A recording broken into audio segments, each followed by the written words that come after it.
Oh, hi everyone. How are you? Merry Christmas. Happy holidays to you. Um, Little ones want to know.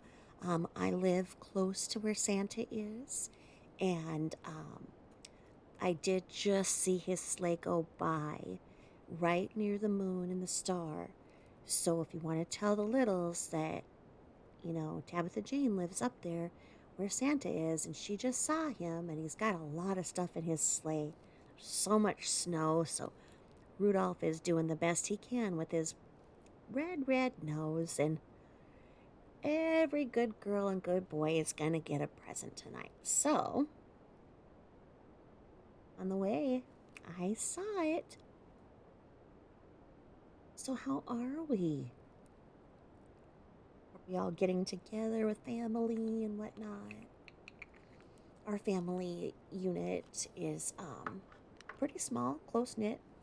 We don't have relatives per se outside of our family that um, we have a regular relationship with. So it's just been us and the three kids for several years now, and it just makes it nice because it just not stress. My first marriage was all about going over to my other mother-in-law's house, and you know nothing was really mine. I couldn't really create any traditions of my own, and so when I got remarried, they continued to go to the grandmothers, my oldest kids, they continued to go there, and that was fine. But then I was able to just develop my own traditions with my littles, and now they're all grown too. It just goes so fast, but um, just being able to relax this morning was what I wanted most of all. Um, Whereas I didn't have that before, because everything had to be perfect, and you know how that goes when you're perfect and perfect and perfect, and everything has to be perfect. I guess literally.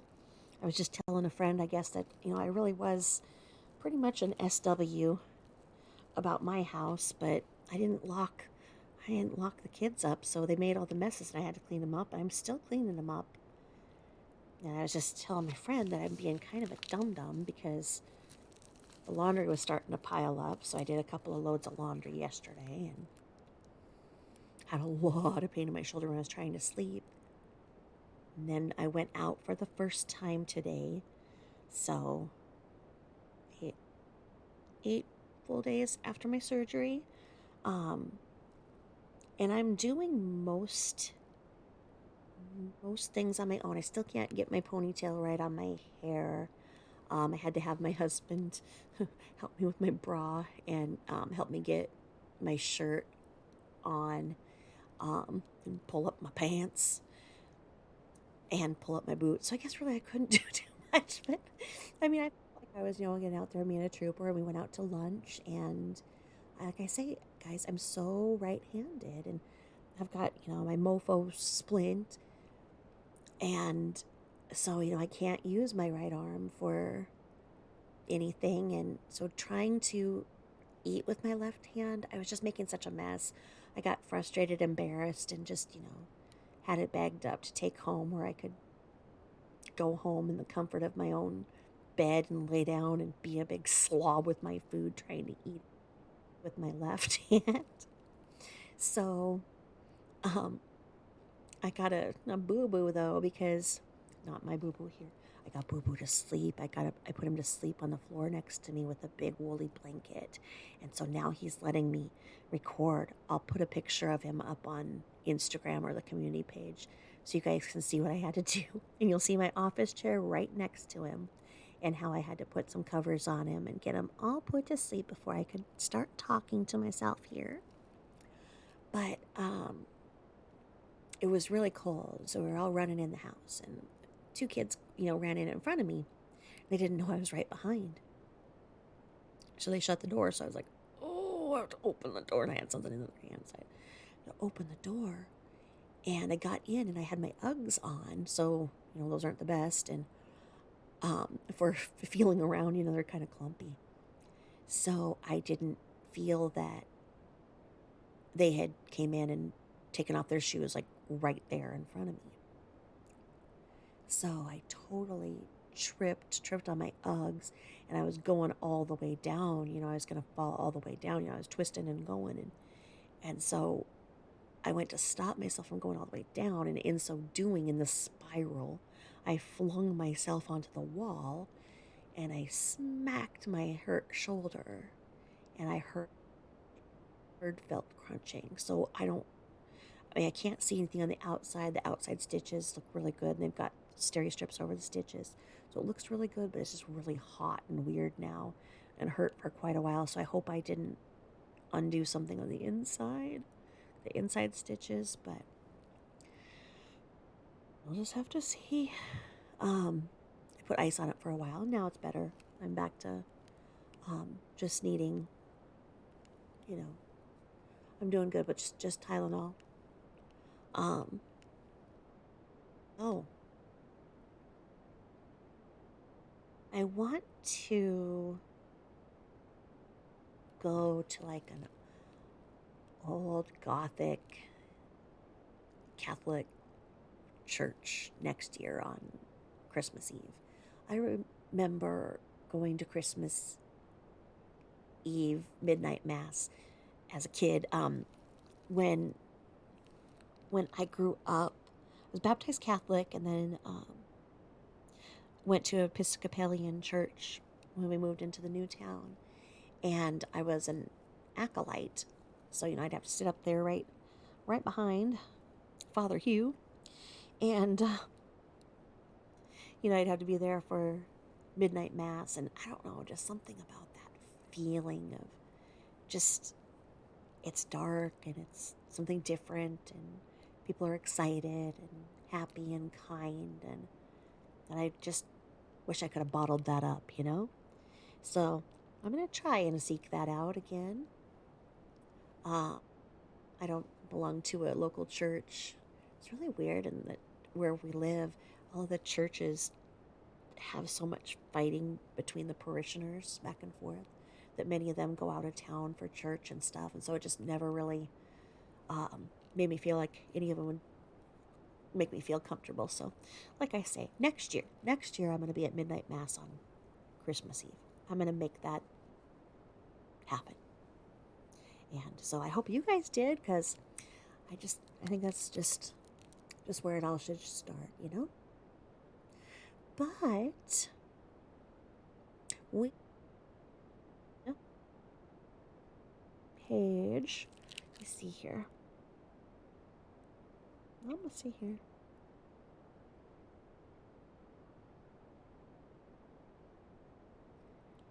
Okay, so 466 out of 1,960.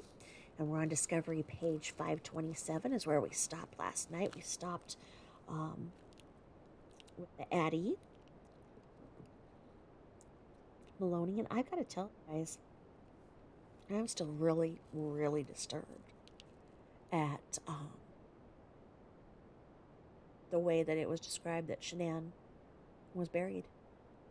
It doesn't make any sense to me. Because, there's rigor and there's rigor mortis. And you see, I know that a certain creator was saying that she was in that position because she must have taken so many pills that she overdosed and died on the toilet, throwing up. Now, arguably, that would be the position, because her arms were stretched and around, her head in a westerly way, her knees up, her feet behind and under the knees, and she was buried ass up. I mean, that takes a special kind of hatred to do that to somebody. And I've never been convinced that Christopher Watts did this alone. And with the way that he still talked about her with such, high regard, I just don't. I mean, that's cruel. But what I don't understand is why her body would have still been in that position based on his alibi. Where or not alibi, but his basic confession, because he said that he strangled her in the bed and she did not fight back. Now, that creator who was saying that, I didn't know what she was talking about, because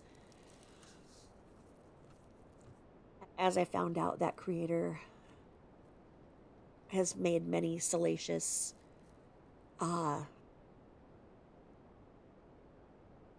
allegations to get views. And the more and more that I find out, I see that those things that she was saying was literally for views. She wasn't citing where she found this or that, or how this or that made sense. So, I'm doing my best, like I said, to go back to the source and redo everything in my brain so I know where everything came from and I can understand. And I thank you all for coming along on the journey of truth to do so with me. In saying that, a person does not, if they did it, if a person had an overdose of pills and their body was trying to purge that by vomiting, the body is still in a very active state of purging. Vomiting takes a lot of energy and muscles and coordination, so it's not like you're gonna just be doing that and then game over and you just plop to the side in the position that you were in. It doesn't happen like that. If said person had taken so many pills that they were vomiting, blah, blah, blah, blah, and they passed out, their arms would not be outstretched in a round position as if they were still worshiping the porcelain goddess, And so I've really been trying to figure this out as to what would have, if the arms were not outstretched and around, I would say that she was hogtied. But her arms were around. Was she placed around a pole? Her hands were tied around the pole and she was hogtied from her legs on her knees? Something much more sinister than what was described happened to her for her to be in that position and remain in that position. Because, like I say, there's rigor and there's rigor mortis, so she would have relaxed from the one position, but if there were the pills, that caused all the vomit, and that, like I say, that's where that one creator was saying. There's no evidence to say that there were pills. I'm just trying to figure out why that, where that one came from, and now I understand that a little bit more, but now I've got to figure out the rest for myself, and maybe throughout these next 1,000 or so pages, I'll find out the answer. But until then, I, as I say, I keep running into more questions than answers. I see something here and then I write down like 5 more things that I want to do, and keep just pecking away so that this makes sense, because it really doesn't. And the other thing that doesn't make sense to me was, we all know the Watts family Christmas video where she was dressed up like a demented elf, and she was calling the kids names instead of loving and being happy, and she was debasing Christopher Watts, and he was doing his best to stay in character for Santa, so he wasn't comforting the girls who were scared to death of him. The thing we didn't see was the next morning, where most children see Christmas presents and open Christmas presents. Why weren't those things shown? Why did we never see, except for with that one birthday party where they were in North Carolina, why didn't we ever see them opening like Easter baskets or Valentine's, or Christmas morning running down and getting all the things in the Christmas tree. I don't recall seeing a Christmas tree. And just the happiness and presents and opening. And quite frankly, I don't think Christmas mornings happened. I think that she did the videos to make it look like she was perfect. And as we saw, Addie Maloney bought it. Many people bought it. They said she was the perfect mom because she set up these things that looked perfect. No different than any commercial for any other product. When they put together a 30-second vignette for you to see something and think, oh, my life will be so good if I do this and that. If I use a brand of dish soap, then you know what? My house will smell like unicorns' buttholes. I mean, you can fool anybody for 30 seconds. She did. In little increments, she did. She had a lot of people fooled. She had her own husband fooled. She had her own best friends fooled into thinking that she was making that much money. And when they said she hit that $80,000 mark, that's because she bought enough product and she bought enough by the people that she signed up that it was illegal to sign up under, because you're not supposed to put your spouse and your family members as your downline. That's fraud. And she bought from herself as well. So she continued to do that. And that's how she hit 80K. And that's how she was getting that. But the people on the other side are like, wow, look at, she just got a brand new Lexus and she has this big Herkin house and she just gets to sit around and eat chocolate morsels and do little things every day, and the kids just sit there and then they're happy too. No, it's not the truth. And that's why there's 2,000 pages here of people trying to make sense of what was going on in that house, and it doesn't make any sense. So many lies. It is so far overdue for the truth to come out. And I just, like I say, I feel sad because I didn't see the kids ever having a really cool Christmas morning. Especially when the kids are that little and they're not, into the expensive toys. You can get them some, you can, shop through the year and get the clearance stuff. Like Jared, one time Santa came a week late for us, but, it was what we had to frickin' do. And they were little enough. They didn't know when actual Christmas Day was. So, it's like, okay, we had to wait for a certain paycheck to hit. So Santa was a week late, but nobody knew. It was us celebrating. So if we had Christmas a week late, we had it a week late. But they had their Christmas. They could have done that too. I mean, you could make a great Christmas for little kids, for kids that are 3 and 4. And, they were in a habit of not getting anything, it seemed. Because when barrettes were a big present, when water bottles were the greatest thing ever, it wouldn't have taken much to make them very happy. And like I say, sometimes I get very sad feeling that they didn't have very many happy moments. But I am grateful that they had at least a few good days when they were in North Carolina before the shit hit the fan. So, on that note, we are on 466 of 1,960, Discovery page 527. And we are looking at paperwork with Agent Stacy Galbraith. I know I'm not saying that name right. I'm sorry. But let me see here.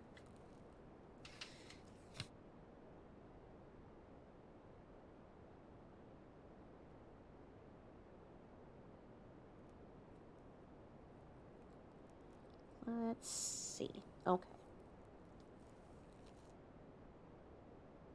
It says here that there's a warning, and it says a warning contains entities exempt from disclosure.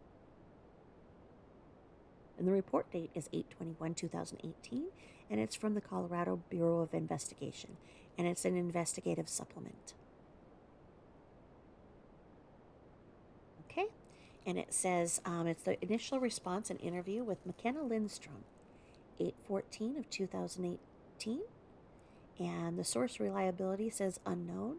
The reporting law enforcement agent is Kevin Kobach, agent from the Pueblo CBI division, and the backup LEO is Agent Matthew Saylor from the Denver CBI hub, and it was approved on 8/24/2018, and guess who it was approved by? Ready, guys? Agent in charge, Kirby Quinn Lewis. Now, it says here that the initial response to missing persons in Frederick, Colorado, an initial interview with McKenna Lindstrom.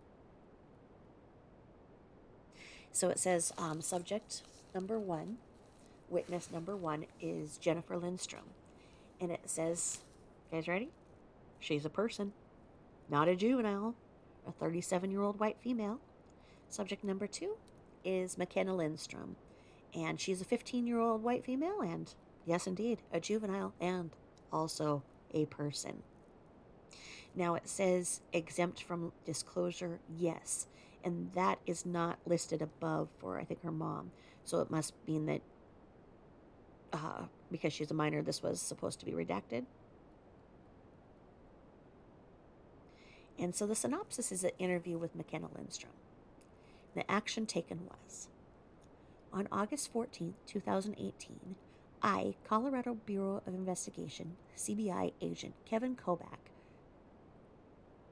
responded to the Frederick Police Department to assist with a missing person case. I was advised by CBI Assistant Deputy Director Dan Volz.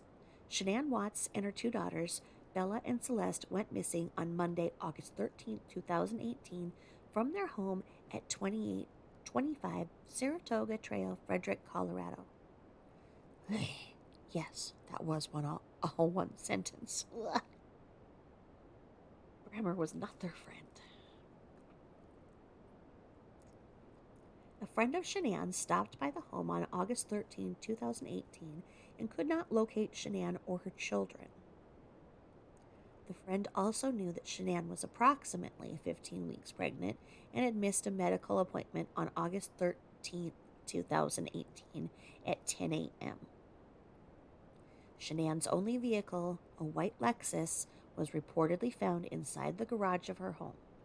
Shanann's husband, Christopher Watts, was contacted by the Frederick Police Department to gain access to the home. Christopher Watts denied knowing where his family was and reported Shanann told him he was taking the kids and going to a friend's home. She did not name the friends where she may have gone. Frederick Police requested the assistance of the Colorado Bureau of Investigation to assist with the investigation. Now, I'd like to make a side note and note those dates, because this is the CBI, Colorado Bureau of Investigation, CBI.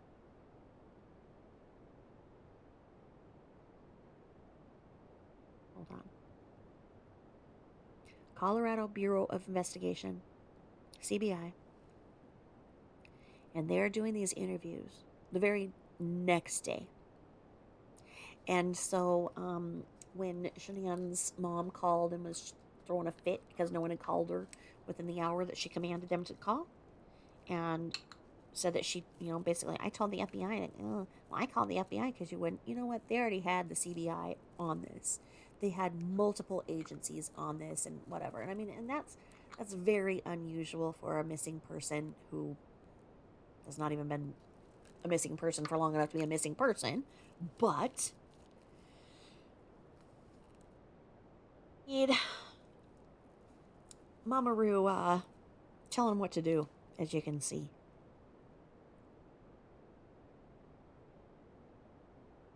So, I arrived at the Frederick Police Department and was further briefed on this case by Frederick Police Commander Dave Egan and Frederick Police Detective Dave Baumhover.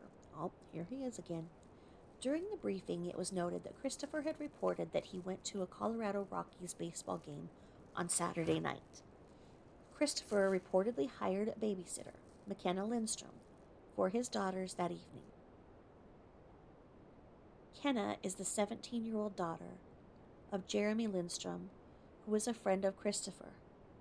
The Frederick Police Department requested I contact and interview McKenna and Jeremy Lindstrom. Here, what did they just do here? Let me check this. Okay, they stated she's 15 years old, right above this. And then in this narrative, they're saying she's 17. Did you guys catch that?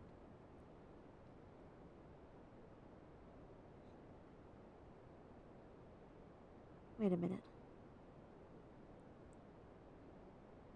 Yeah. They said she's 15 in the thing, and then they said she's 17 here. It's like I say, there are so many mistakes and weird grammar. I just go back and forth like, I go incompetency, conspiracy. Which one?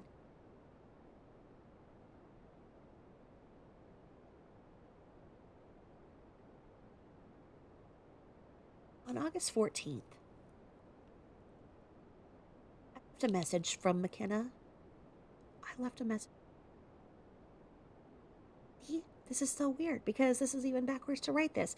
And like I say, you guys know I'm doing my best to try to make this easier to hear, but it's very hard because the grammar is so bad and there are mistakes.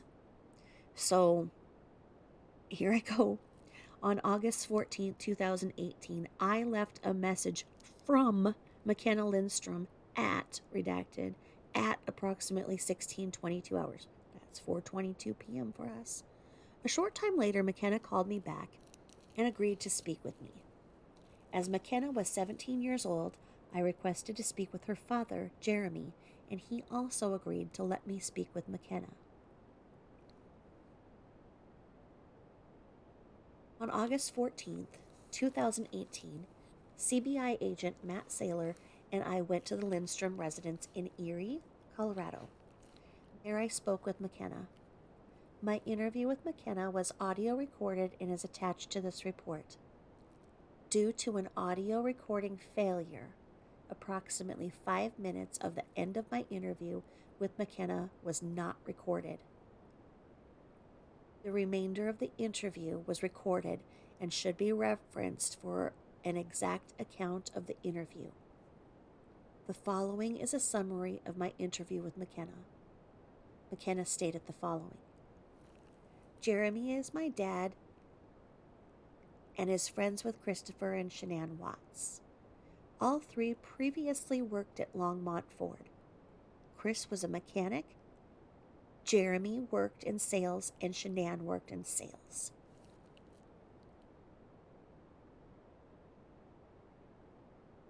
They all worked there between 2013 to 2014. Shanann is currently a promoter or an advertiser for Thrive. Nearly an advertiser. Smart girl.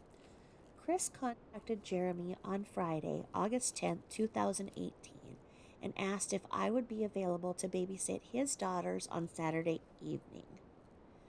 McKenna agreed to watch Bella and Celeste from 4:30 p.m. to 10 p.m. on Saturday, August 11th, 2018. McKenna had never babysat for the Watts prior to August 11th, 2018. Wow, I thought she had. This is a scoop. McKenna recalled Chris was going out with his friends, and that's why he needed a babysitter. Jennifer Lindstrom drove McKenna to the Watts home on August 11, 2018, and dropped her off at 4:30 p.m. Chris, Bella, and Celeste were at home when she arrived. Shanann was not home, and McKenna knew that Shanann was in Arizona for business, as she had seen a post by Shanann on Facebook.com.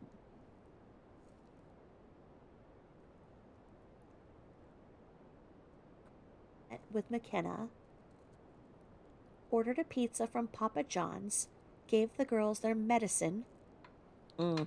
Gave the girls their medicine. We all know what that is. If anybody has any questions on that, please look back to my earlier um, videos about please do not give your children medication to make them sleep, because we know that they were not supposed to be getting that medication. It was not advised for their age. Otherwise, yes, please listen to my earlier and extensive video on this. Back to the assignment. Chris met with McKenna, ordered a pizza from Papa John's, gave the girls their medicine, and gave her directions to put the girls to bed at 7 p.m. Whoop, whoop. They got to stay up an extra 30 minutes because Mom wasn't home. McKenna said Celeste has a severe tree nut allergy. Chris showed McKenna baby monitors that showed the girls' room so she could watch them after putting them to bed. McKenna said Chris then left. McKenna said Chris was wearing a white t-shirt and black jeans when he left the house. She was unsure if he was picked up or drove away from the home.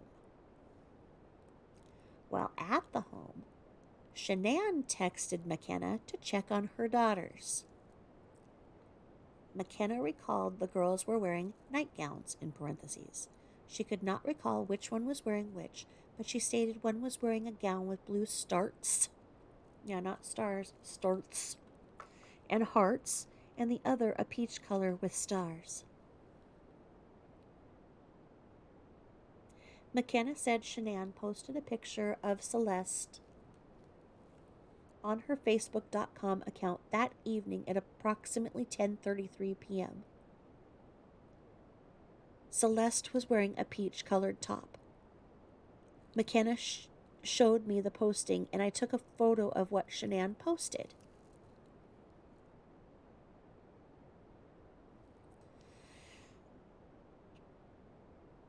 And here we go. And it is a picture indeed. Why is this picture there?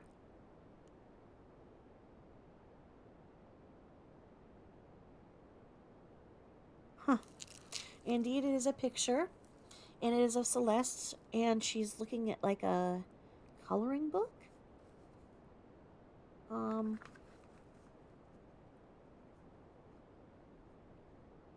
So I don't think I've seen that, so I'm going to mark that on my thing too, where I'm going to be adding all these things that we write down as we talk on Instagram. I'll be adding all of these once I can get this other arm working. Got so much to do. I need my other arm. And she's in that weird structure thing where it's like this CC pen where it's not a high chair. Ow. And it's wooden. And I do believe that it was said that father made it. So he must have made the CC pen so that then she's like standing up at the counter. I don't know. It's just bizarre. She never let them like be kids. You know, they had to be corralled. So, McKenna also said Shanann called her that evening at 7:50 p.m. to check on the children. Shanann also inquired with McKenna if she would be able to watch her children on Friday, August 17, 2018, as she and Chris were going to take a trip to Aspen, Colorado. She showed me the call screen information. Oh, this is interesting. So this McKenna had never babysat before, but once Chris found her as a babysitter for, him to go and do his thing, then Shanann was like, oh, wow, I found like a new babysitter. Like, why don't I just like talk to her when you're gone? And like, let me see if she can babysat too, because we're going to go to Aspen and you're going to grab my ass. All right, here we are. So it's a picture of Shanann Watson. She has a picture of herself standing, and her badonkadonk is very defined in her own profile picture of herself. And McKenna also provided on social media accounts of Chris and Shannon. What the? McKenna also provided information on social media accounts of Chris and Shanann. Hyphen. Okay. So McKenna has these little avatars for them. And she showed Shanann and she showed Chris. McKenna recalled after Chris left, she saw his brown work truck parked on the street. She said the truck had mechanical stuff in the back. McKenna said Chris returned home at approximately 10:30 p.m. He apologized for being late and said he got stuck in Nicole. Oh, stuck in traffic. Sorry about that. Chris paid McKenna for babysitting, and then she left his home. McKenna said her mother, Jennifer, was waiting outside of Chris's home from approximately 10 p.m. until Chris arrived home. Jennifer drove McKenna home. Now, a little side note here. I like that. When your daughters go to babysit somewhere, please go and check out that family first. Go with them, to do a little meet with the family and just oh yeah, I just like to know where my daughter's gonna be, and make sure that, she knows what to do. So we talk about where emergencies were, and then if I needed to hop over and help my daughter with something or whatever, I know where it is too. I just like to get acquainted with, who the family that she's going to babysit. Make yourself known to the family that she's going to babysit as well, just so that you're always making sure it's a safe situation. Our babysitters that we had for ours, their dad was a fireman and the mom was a teacher. And the dad came over. We met them at a garage sale, and they had their little business card. That they were little babysitters. I was like, oh my gosh, I need a babysitter so bad, because the babysitter I was using was just kind of too young for the 3 babies that I had. It was a huge assignment I'm giving her. So the fact that there was 2 sisters, that could babysit, so I was like, okay, that'd be good, because then both you guys could come over, and so I talked to them there, and then the next day their dad came over with them, and they spent, an hour or so in our home, and we showed them where everything was and talked safety and everything, and then they babysat like a week later for us, and then continued to be our babysitters. It was awesome. But it sent a huge message to me about that this is a good family, that I saw the way they interacted with their father, and that, then if we were somewhere and there wasn't a phone or something, if we were, at the theater or something, or, at a concert and whatever, then the girls knew that they could call their dad. Their dad knew where we lived, and their dad could come over and help first aid or whatever, run one of them to an ER, however it would happen. It just worked that way, and I thought, that's a really good way to do things. It just made me feel a lot more comfortable. My daughter was not the type that babysat, just because she's the youngest of my 6, so she never had younger kids around her, so it just wasn't her thing. She's a competitive athlete, and just wasn't into the babysitting thing, so I can't say that, this is what I did as a mom. I can just say that that's what I appreciated with babysitters of mine. And then, you know that your teenage daughter isn't going over to some weirdo's house, With that being said, the agent asked McKenna if Chris drank alcohol. She said neither Chris nor Shanann drink alcohol. Well, hold on a second, because didn't Christopher say that he got a beer and some salmon? Dated the following day, Sunday, August 12th, 2018, Chris, Celeste, and Bella came to her home for a birthday party for her younger brother. Celeste and Bella are friends of her younger brother. McKenna recalled Chris and his daughters left her home at about 3:30 p.m. McKenna said Shanann's phone number is, I'm not going to say it. She is friends with Shanann on Facebook.com and said Shanann is very active on social media. McKenna said Shanann also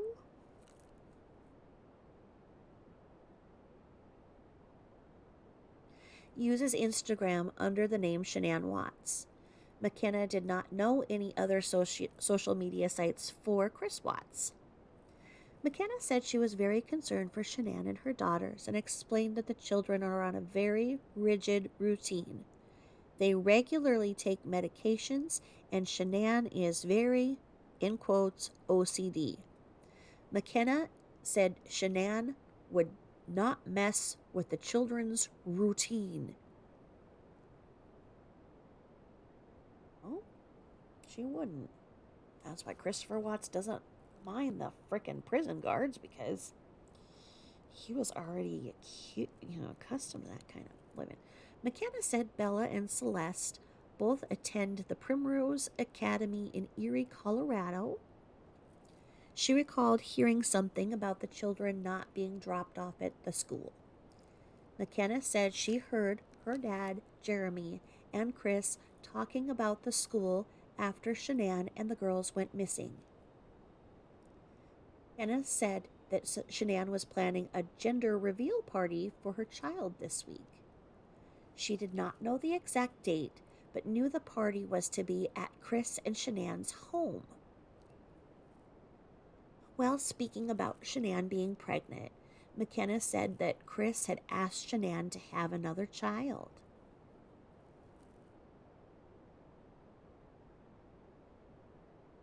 McKenna recalled that both Celeste and Bella suffer from asthma and have been in and out of the hospital. After speaking with McKenna, I spoke with her mother, Jennifer Lindstrom, for a brief time. The conversation with Jennifer was not recorded. I asked Jennifer if she recalled what vehicle Chris was driving when he came home on Saturday night, August 11th, 2018. She said he was driving his white Lexus, and when he came home, he pulled the vehicle into his garage. She did not know if anyone else was in the vehicle. Jennifer said Shanann was very active on social media, specifically Facebook.com, and also used the Snapchat account Nay Watts. Oh no, Nay. Oh, Nay Watts under Snapchat. Have you guys checked that out? If you guys haven't checked it, go check it. I know you guys will. Nay. Where did that ever come from? Nay. Nurse Nay. Shanann's email is shanannwatts@gmail.com. Who would have known? I asked Jennifer, who knew the Watts the best, and she recalled when the Watts moved to Colorado from North Carolina, they lived with Jean prior to moving into their home. She did not have contact information or a last name for Jean and was uncertain if the Watts were still friends with Jean. Jennifer provided no further information. I'm saying that because they capitalize all these things, and the way that they spelled it is Jeanne. So it's just Jean, because it's not like Janine, it's Jean. You know what? Was that the Deets? What was the first name? Was it Jenna Deets? I don't know. I don't know who Jean is. After meeting with McKenna and her family, God, like I say, there's no freaking commas, no grammar in this. This is one sentence. I'm going to say it like it reads. After meeting with McKenna and her family, Agent Saylor and I returned to the Frederick PD. God, what in the world happened? No grammar. Okay. So, first interview with Nicole Kessinger at Thornton PD. Occurrence from 8/16/2018. Occurrence 2, 8/16/2018. They didn't mark the times. It's just on the 16th. We're going to go with that. Source reliability, unknown. Reporting law enforcement agency is Agent Kevin Kobach out of the Pueblo CBI Denver Department. Backup LEO is Timothy Joseph Martinez out of Gaming CBI Denver. Approved. Ready to go. It was approved by Agent in Charge Kirby Quinn Lewis. And it was approved on September 4th, 2018. Now, this is the first interview with Nicole Kessinger at Thornton PD, it says. And it says victim number 1, Watts Bella. And as we all know, she just had a birthday. Her birthday was on the 17th, so happy heavenly birthday, sweet Bella. She just turned 9. She's a little angel who's 9 years old. It says she's deceased, yes. Now it says, it's interesting because it says personal information and it says deceased. And yes, it says deceased. And then it goes on to victim number 2 and it says Watts Celeste. And 7/17/2005. And then it doesn't give the same thing where it says, oh, okay, it started on the next page, that's why. So it says deceased. And then it says victim number 3, Shanann Watts, 34-year-old female, 1/10/84. So she gonna be 38 in a couple weeks. 39. So she was 30 when she had Bella, huh? Interesting. Okay. Now, witness number 1. Oh, God. Dwayne Kessinger. I didn't see a picture of him. I never saw like a straight on. I know he was in that interview, but just the way that he talks in that firm dick voice, it's like I could not believe the way that he was over talking the officer, agent in charge. I mean, they could have thrown her under the jail, basically, with this. They could have shaped this whole investigation around her and put her up there, and the most hated woman in America, Casey Anthony, would have been a distant memory because she would have been the most hated woman in America. So it would seem that her dad would have taken a more friendly tone with the agents, but he didn't. And I wonder what his line of work is. I wonder why he is so confident being such a dick. Let me see here. I don't know if it'll say. So he was 59 when he was talking like that. 59-year-old white male. And he lives in Arvada, Colorado. Now that's interesting because Nicole moved. I don't know where her original address is because she is a geologist and she took a contract for Anadarko. So I was under the impression that she did not live in Colorado, but I could be mistaken. Okay, and it said that she was 30. So, a younger woman, because Shanann was 34 and Nicole was 30. And it says that her occupation is quality control, safety. And it says that Her business location is in North Glen, Colorado.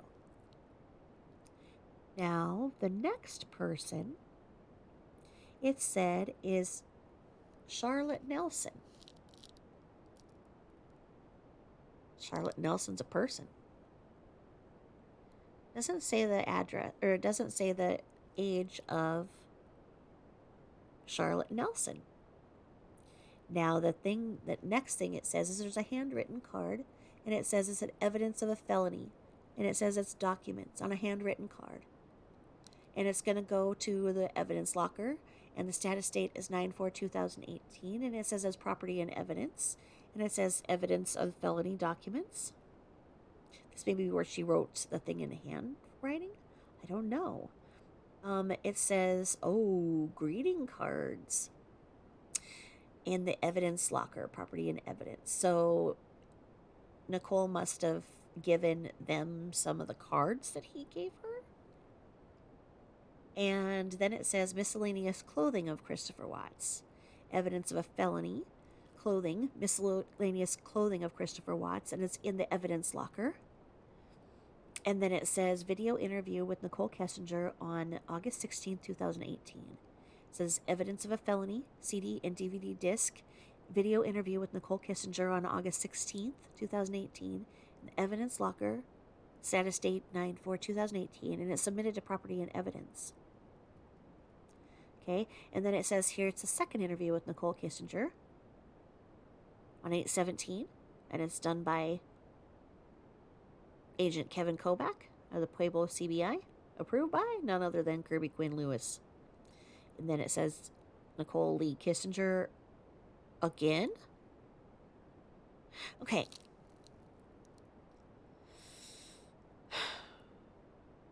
Really?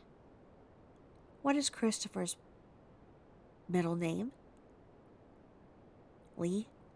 So Nicole has the same middle name as Christopher? And then we're going to name the baby Nico Lee? Come on. How?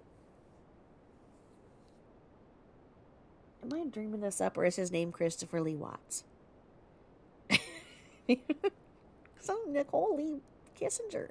I did not know until this moment that her middle name is the same as Christopher's. And it's both Lee, L-E-E. That's weird, right? It's weird. And it says she's 30 years old, quality control. Then a Charlotte Nelson again, and it doesn't say anything about that. And it says narrative begins on the next page. Okay, here we go. All right.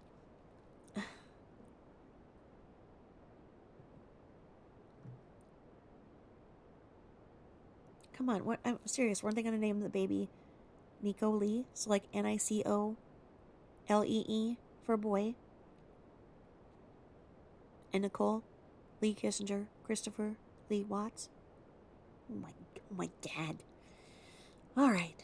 August 17, 2018, phone conversation with Nicole Kessinger.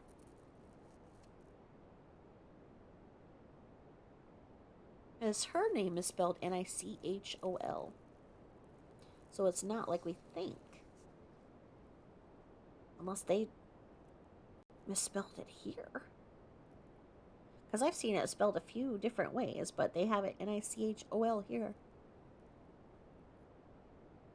All right. On August 17th, 2018, I, Colorado Bureau of Investigation agent Kevin Kobach, spoke with Nicole Kessinger by telephone. I interviewed Nicole at the Thornton Police Department on the previous day, and Nicole called saying she had recalled more information regarding this case. My interview with Nicole was audio recorded, and the audio recording is attached to this report. This interview has also been sent out for transcription as of August 22, 2018. So they send this out for transcription, and then they don't add any grammar. Summary of the interview. For an exact account, refer to the audio recording. Nicole stated the following. Nicole admitted to talking with her friend Charlotte about Chris and his children.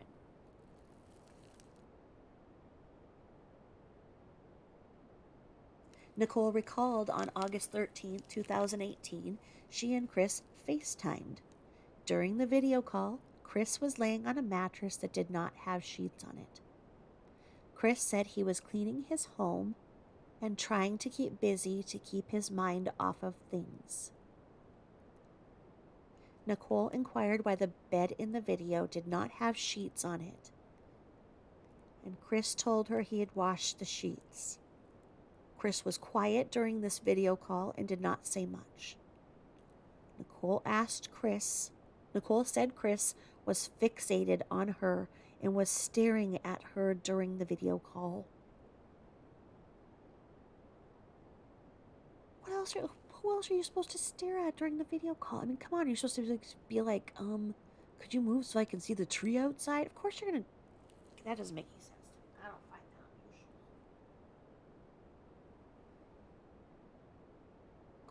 Chris is always cleaning his home and keeps it very clean. So did not think anything of Chris doing this after his family went missing. Chris also told Nicole he had to wash his children's sheets as, in quotes, they smell. Nicole was suspicious of this comment as Chris was so clean she did not know why the kids' sheets would be dirty. Nicole said during a phone conversation on Monday,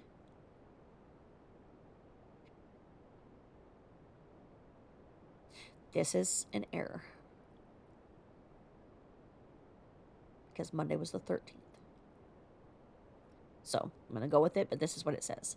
Nicole said during a phone conversation on Monday, August 12th, it was the 13th, 2018 with Chris, he was talking about Nicole Atkinson and her son coming to his home and finding Shanann, Bella, and Celeste missing and then calling the police. During this conversation, Chris said he arrived home and Atkinson came into his home and was running all over the house and up and down the stairs. During this conversation, Chris said blankets were missing from the kids' rooms. Nicole asked if Atkinson's could have taken the blankets, and Chris responded he believed that Shanann had taken the blankets. I asked Nicole if Chris went to a specific gym. She did not know if Chris ever went to a gym and denied going to a gym with Chris. She said Chris worked out in his basement. Nicole said she uses 24-hour fitness at the 120th and Vrain in Bloomfield, Colorado. That word is Vrain, Vrain. I've never heard that word before. I asked Nicole if Chris used any steroids or narcotics, and she said she did not know. She referenced Chris always using Thrive and said he always had 2 patches stuck to him all the time. Chris told Nicole Thrive had helped him lose weight. Now, off to a side note. This 2 patches thing has always bothered me because there's like a system and you need to do like there's one that works in conjunction with the other, whatever. So you're supposed to do 2 at a certain time, but it doesn't seem like he was doing it in that way. It seems like if he was malfunctioning, Shanann would slap another sticker on him. But he always had 2 patches stuck to him all the time. Chris told Nicole Thrive had helped him lose weight. I asked Nicole if she and Chris had gone to the Colorado Rockies game on August 11th, 2018. She said they had not, and they went out to dinner at the Lazy Dog Bar. She said Chris told the babysitter, McKenna Lindstrom, he was going to the Rockies game so no one would find out about their relationship.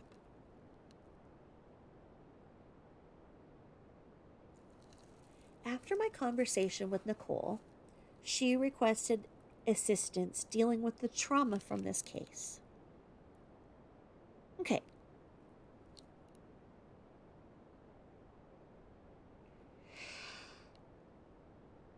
Hold, please. What date is this? One more time. This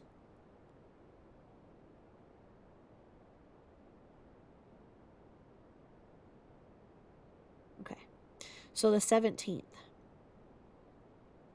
Okay, so by the 17th,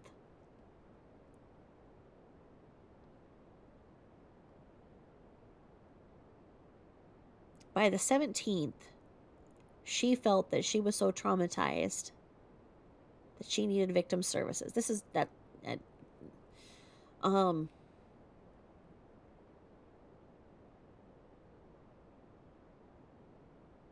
I'm going to read it now. After my conversation with Nicole, she requested assistance dealing with the trauma from this case. I spoke with Colorado Bureau of Investigation victim advocate Hazel Heckers. Hazel agreed to initially speak with Nicole and to assist her with finding assistance through the Weld County Victim Assistance Board. On August 17, 2018, I assisted other members of the Colorado Bureau of Investigation with the preparation and search warrants in this case. The warrants were forwarded to the Frederick Police Department for filing and service. Charlotte was later identified as Charlotte Nelson, and her phone number is redacted. Nothing further. Investigation continues. Okay, so the reason why I think this is a little bit weird is this woman, who's 30 years old, very accomplished, a geologist who's 30 years old, seems like a free spirit, asking for victim assistance from her standpoint, from the county, is unusual. The way that I would say, theoretically, in my opinion, she was lining herself up to get a settlement by asking such a question and by getting such documentation here, by saying that she is suffering. Now, it would be my opinion then that she was probably trying to get compensation and severance from the employer that employed both of them because they were having an affair. It could be misconstrued as sexual harassment in the workplace. Many, many different things. I'm quite sure that she received enough to go on a good vacation. Let's just say that. My thing in saying is that she's a woman who doesn't have children at the age of 30, who is well educated and can make a lot of money. Who's probably making a lot of money. She could go and get individual therapy easily. She's not tied down as others are that may be needing victim assistance in the way that it is. If you're looking for victim assistance that the county can provide, sadly, you're going to be disappointed. The resources are few and far between.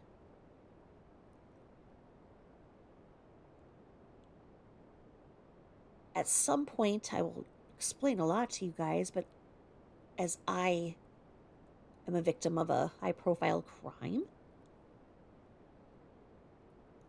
when I asked for assistance,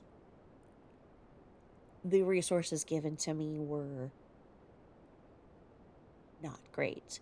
And so I had to privately pay for my help and then be reimbursed down the line as the cases were settled, say it like that. Um, and so that's where I would just kind of see an independent type like Nicole. If she was struggling, it seems like she would be able to go and get some help. That dad of hers sounds like he'd be able to give her the instruction. Um, she didn't know Shanann and the girls. I guess just, I don't know. I don't know. It just strikes me weird. But that would be exactly what an attorney would advise you to ask for, quite frankly, because you would want a pattern of when you ask for assistance and how you ask for assistance. It's very interesting. Now let's see here. Karen Epps. Interview. Friend of Shanann. And this is on 8/15. Agent Stacy Galbraith. Approved by? Ready? Agent in charge? Kirby Quinn Lewis. And this says that the synopsis is on 8/15/2018, CBI assisted Frederick Police Department in a missing persons case. Agent Galbraith interviewed Karen Epps, friend and co-worker of Shanann Watts, that also takes her children to Primrose School. Oh, let me guess. Co-worker as in selling silly stickers? Probably. So, Ms. Karen Epps is a person, a 49-year-old white female person, not a juvenile. And guess what her occupation is? And I did not peek ahead, and I am not psychic. It is multi-level marketing. Good Lord. Okay, so Discovery page 546, page 481, if you're all following along. We've got a synopsis here on 8/15 of 2018 that the CBI assisted Frederick Police Department in the missing persons case. There was information that Karen Epps may have information about a call placed to the preschool of Bella and Cece Watts by Chris Watts on the morning of 8/13/2018. Action taken. Agent Galbraith interviewed Karen Epps, friend and co-worker of Shanann Watts. On 8/15/2018 at 10:28 hours, 10:28 a.m. in the morning, coffee and donut time for us, them too, I spoke with Karen Epps by phone. Karen Epps reported that she was in Arizona for the conference over the weekend with Shanann Watts. Karen took an earlier flight home, Broomfield, Colorado, then Shanann and Nicole Atkinson. Again, no commas, no nothing, these weird-ass run-on sentences. When Karen parted from Shanann, Shanann told her that she would see her tomorrow, 8/13/2018. This was because Karen drops her children at Primrose. Of course Karen does. As Shanann does and planned to. Shanann was looking forward to the kids going to school because she'd not been feeling well and was looking forward to getting them back in school in a routine. Yeah, I bet. Karen noted that Bella Watts was not there when she dropped off her children. I mean, come on. This is the way that she is. Look at it. Forward to the kids getting going to school because she'd not been feeling well. Was looking forward to getting them back into school and in a routine. She'd been stuck with them for the last 6 weeks. You know how tough that must have been on her, not being able to have their little flowers in the attic routine going on. So Karen heard from Nicole Atkinson in regard to no one hearing from Shanann or knowing where she was. Nothing made sense to Karen, with all of Shanann's stuff being there. Nicole had told Karen that Chris Watts said that Shanann was at a play date with the kids at a friend's. Nicole told Karen that Chris was telling Nicole to get away from the house because she was setting off an alarm when Nicole was there trying to contact Shanann.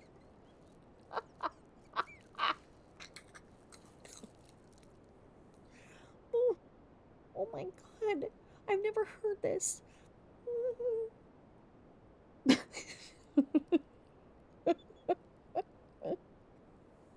you guys heard this?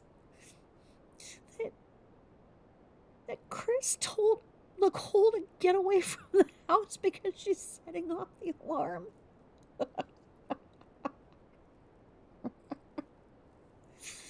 mean, the woman's big enough to cause an eclipse. What do you fucking expect? Anyway, Nicole told Karen that Chris was telling Nicole to get away from the house because she was setting off an alarm when Nicole was there trying to contact Shanann. To Karen, it seemed like Chris left the house as it was and planned to return and deal with Shanann's stuff later. What? Just got a Karen. Always got to have a Karen in here. Karen said that from what she was hearing, no one knew when the girls were actually last seen. Okay, Karen. Karen, you're butting your nose in where it doesn't belong. Okay, Karen. Because the CBI, the FBI, LEO, AIC, detectives, everybody knows what they're doing, Karen. But let's play along with Karen here, okay? Because Karen's got some thoughts. You know, Karen's always got to be there. It's a Karen thing. So, Karen said that from what she was hearing, no one knew when the girls were actually last seen. Shanann did not get to Skype them over the weekend, and Karen did not think that Shanann talked with them over the weekend because it upsets them when they talk on the phone to her when she is out of town. Oh, baloney. They're probably sad. They're like probably having a bunch of fun, and then they see that she's coming home or seeing them. She probably yells at them and tells, like, can you imagine that Bella and Cece probably be like having fun with the grandpas, or whoever, and then they get the mom on the phone, and then she's like, it's time for nap time. It's time for bedtime. No excuses. Go give them their medicine, and they're like, I want to run and play. Hang up the phone. Anyway, Karen was not aware of any marital problems between Shanann and Chris until she learned from Cassandra Rosenberg, when she called looking for Shanann. So Karen told me that Shanann seemed off all weekend in Arizona.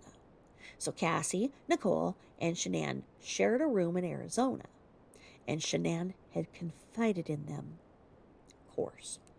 Why do they think that they're special, that she confided in them? She told everybody in the world what everything was wrong. Everybody. Everybody knows. Everybody knows.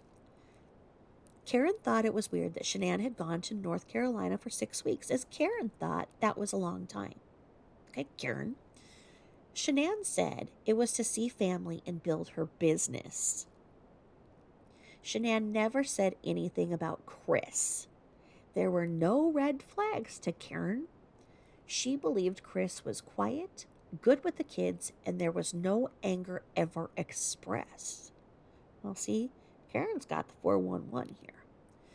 Now, this is interesting because it is unusual to go away for 6 weeks with 2 small children. It is, especially being that was the first time that she'd taken the kids to North Carolina since she left North Carolina when she got married. Those kids had never been to North Carolina. Frankie Jr. met Celeste for the first time in those first 6 weeks. He had not met Celeste before. Shanann had moved away from North Carolina because it was alleged that she had misappropriated, embezzled, however you'd like to call it, funds from a very scary and powerful man. Okay? She thought she was hot shit, being the queen of the dirty South. Now,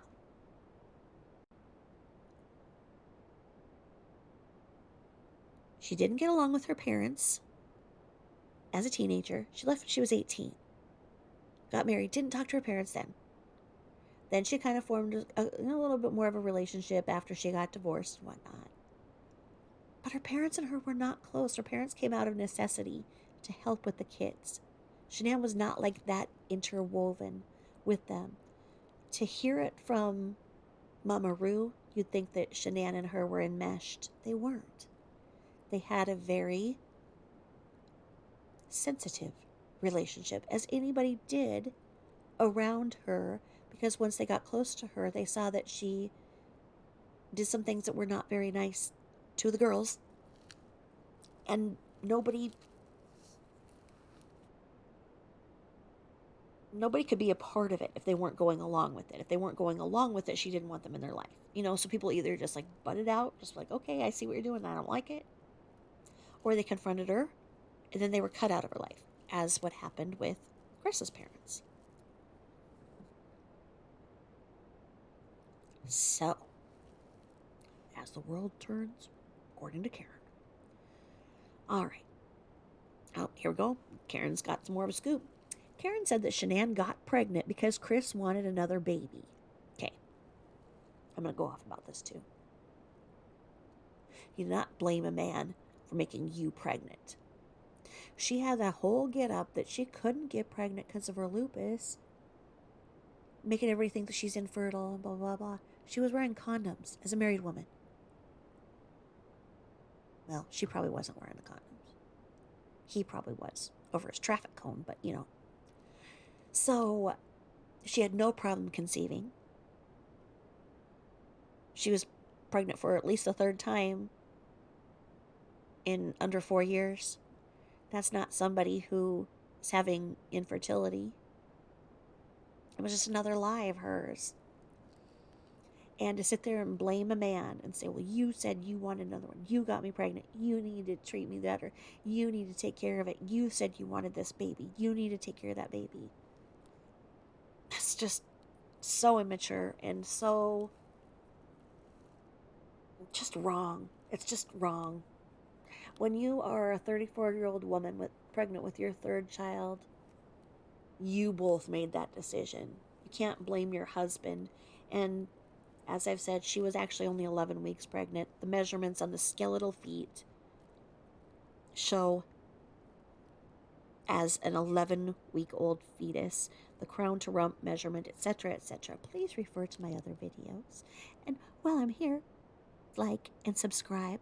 But go back to the other video, please, where I broke down that she was not as far along. She was lying about being this because when she conceived, she was out of town with another man that coincidentally lives in North Carolina.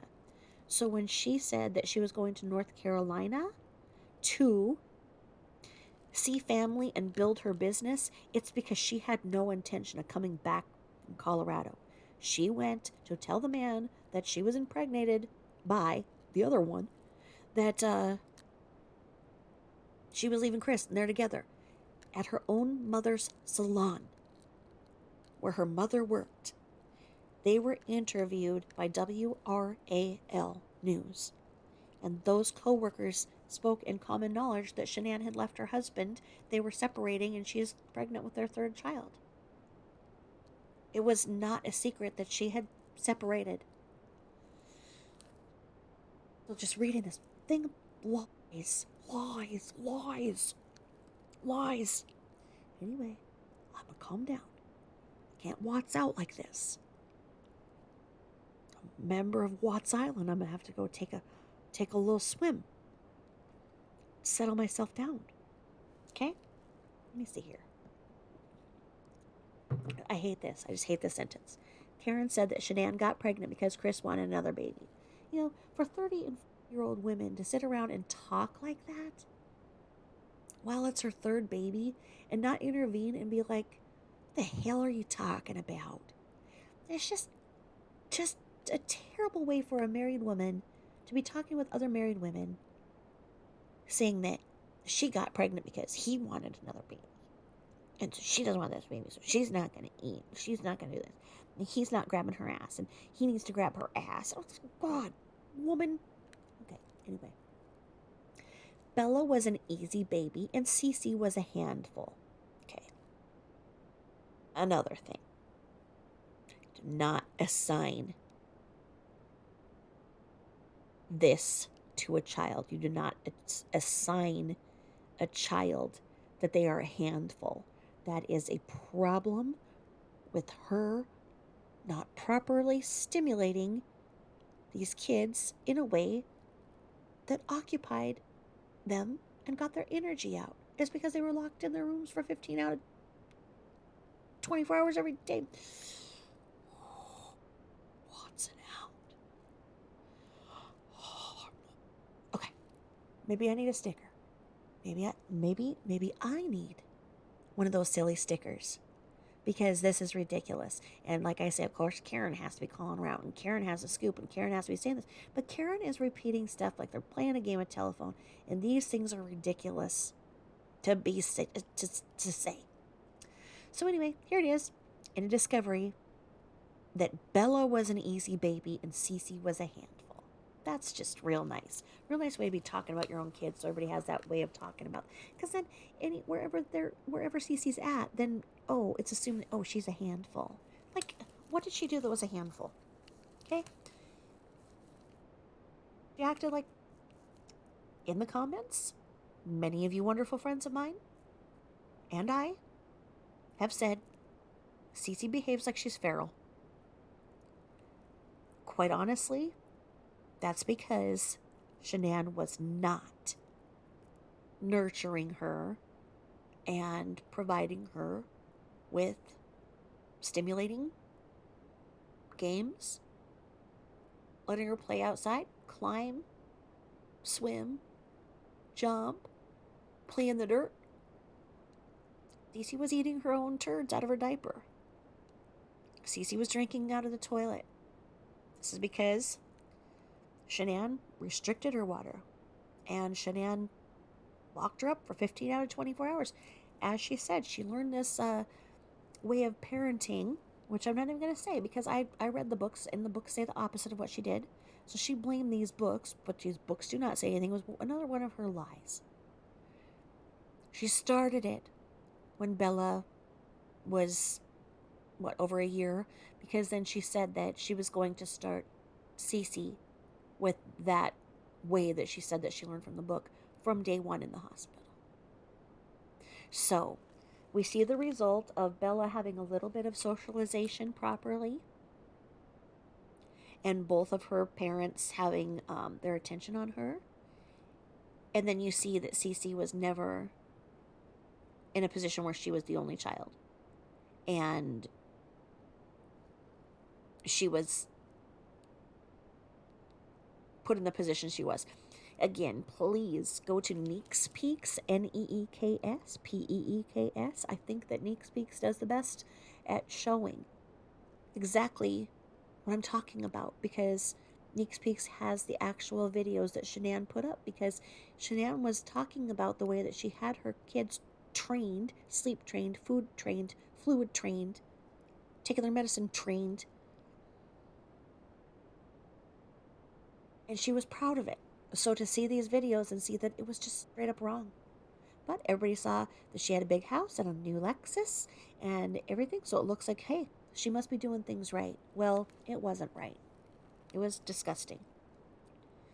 And it was neglect. Now it says, Shanann said she would not have a third baby, but Chris wanted a boy and Shanann got pregnant. Shanann was nervous, but became excited. She seemed happy when she found out she was having a boy. Shanann was then quiet over the weekend in Arizona. Okay, so now this is where the legend goes, because I have not seen anything that says or proves that the baby was a boy. And it is stated that Nicole was with, so NA was with CW and SW at the ultrasound in a strip mall. And that they were going to get this ultrasound, and the sex of the baby was going to be written down and put in an envelope, and then Nicole would let them both know the gender reveal. Since the gender reveal was canceled, then NA was just going to tell Shanann, then Shanann was going to do this. This is the first that I've seen that where it says that. Now, we do know also that this is the way that the conversations were going, and it was the only thing she could have to tell Christopher to keep him hanging on, that she was having a boy, because he did not want another girl if there was going to be another baby. So this is the first place where I've seen it. Now, it also seems like this is a lot of hearsay. If the baby was 11 weeks, as we all know, it was, the fetus out of the womb, right up, and whatever else we want to say, the coroner could not determine the gender. If the coroner could not determine the gender by looking visually at this fetus and the skeletal measurements line up for this to be an 11-week baby instead of a 15-week-old baby, I don't believe this, even though this says this right here, because this is hearsay off of hearsay off of hearsay from a person who's not alive, from a person who is a known manipulator and has been accused of other mistruths. Let's remember, NA said that SW missed the doctor's appointment before she missed the doctor's appointment by an hour. Let that sink in. So I don't necessarily trust anything that NA would say. I don't find her trustworthy at all. I think that, she got called the hero, but I think that she's a zero. Not fond of the woman. I don't find her truthful. So, one lie to another lie to another lie. And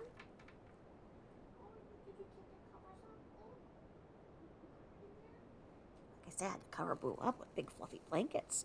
So he'd be good so I can do this. Okay. So, I'm going to stop Watson out on this. And I'm going to read this to you guys like a normal person and conduct myself with some decorum. All right. I'm going to read what Karen said. All together once now. Karen said that Shanann got pregnant because Chris wanted another baby. Bella was an easy baby, but Cece was a handful. Shanann said she would not have a third baby, but Chris wanted a boy, and Shanann got pregnant. Shanann was nervous, but became excited. She seemed happy when she found out she was having a boy. Shanann was then quiet over the weekend in Arizona. Karen said that it surprises her that Chris told her he wanted to separate the night she returned from the trip. The director of Primrose asked Karen if she knew the Wattses were selling their house. The only thing that Karen knew was that Shanann mentioned that Chris had an inside heads up that an oil and gas site was coming across from their house and it would drop their property value. There was no plan in place to actually move or sell.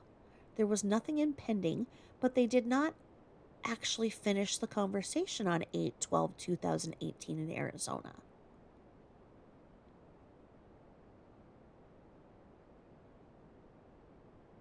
Some news. I wonder if these new buyers knew about this oil and gas site that was coming. So they wanted to drop the house and run.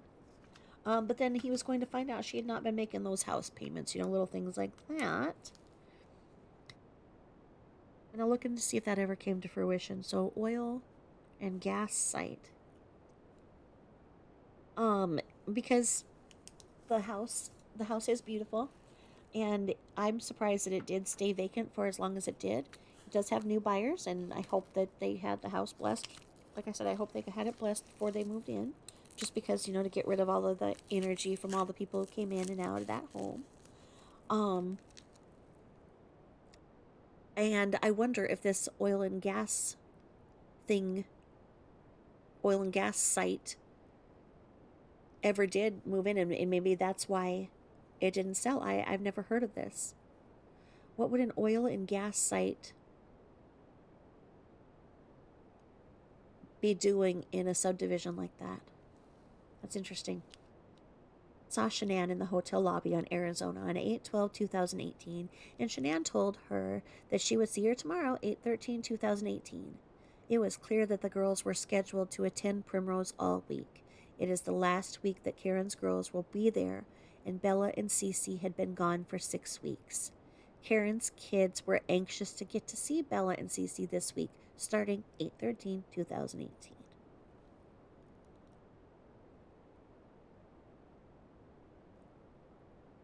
Karen knew that Shanae and Chris had plans to go to Aspen together the weekend of 8/18/2018. Ooh, lots of eights in that. And, holy moly, holy, it was either that weekend or the weekend before when she was complaining. She said it was the 8th year of them being together, like the 8th year that they had been dating. So there's a lot of eights. Let me see. Because it was the 8 years of dating. Let me see here.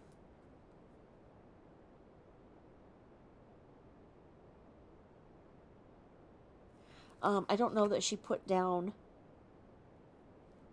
what date, but it was like in one of those texts, and it said, "Oh yeah, and this is the anniversary of our 8 years when we started dating 8 years ago." So I wonder if that's why she was trying for that, or if that was just, she was trying to get to go away because she didn't want to deal with the girls, quite frankly. And then it said Amanda Thayer was going to watch Bella and Cece. I'm telling you, that's just so mean because Amanda is just getting over the loss of her brother, right?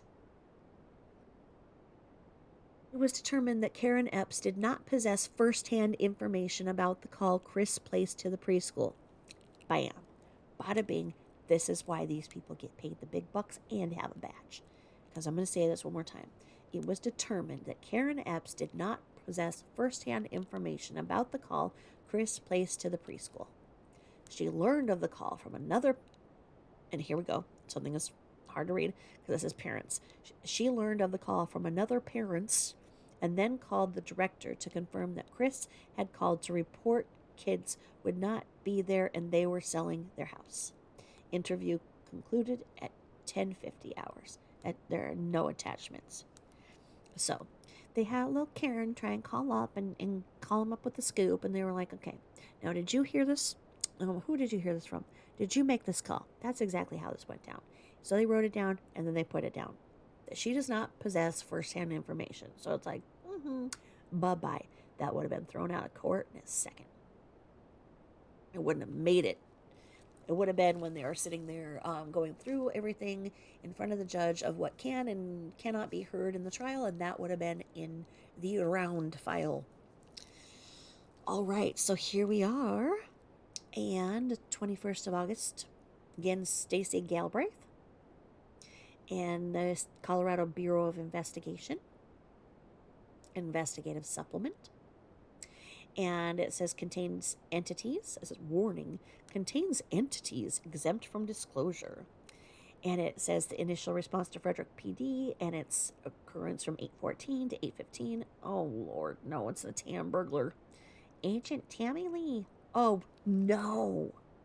No, not another Lee. Okay, I'm going to write this down because I think I'm going crazy here. Okay. God, no. Okay, let's do this. Because it turns out everybody's selling Thrive, and then everybody's got the middle name Lee. I'm going to write this down. Because NK is LEE. And then CW is Lee Watts. And then we're going to go Tammy Lee. And then the baby was going to be called Nicole. And I just never really put it together that Nicole's, and I don't know if this is correct, because the way they wrote Nicole is Nichol. There's no E on her name, the way they have it in this supplemental. And so it's not like the common where it's Nikole or Nicole. Her name is spelled Nichol, according to this. And then Lee. So Nicole Lee, and then Christopher Lee, and then Tammy Lee, and then the baby's name was going to be Nico Lee. So if you put Nicole Lee, Nicholee,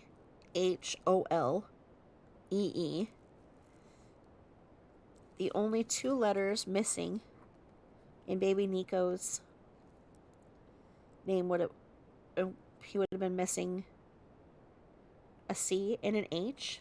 And guess what C and an H starts to spell? Chris. Oh Lord, I feel like I'm like in some kind of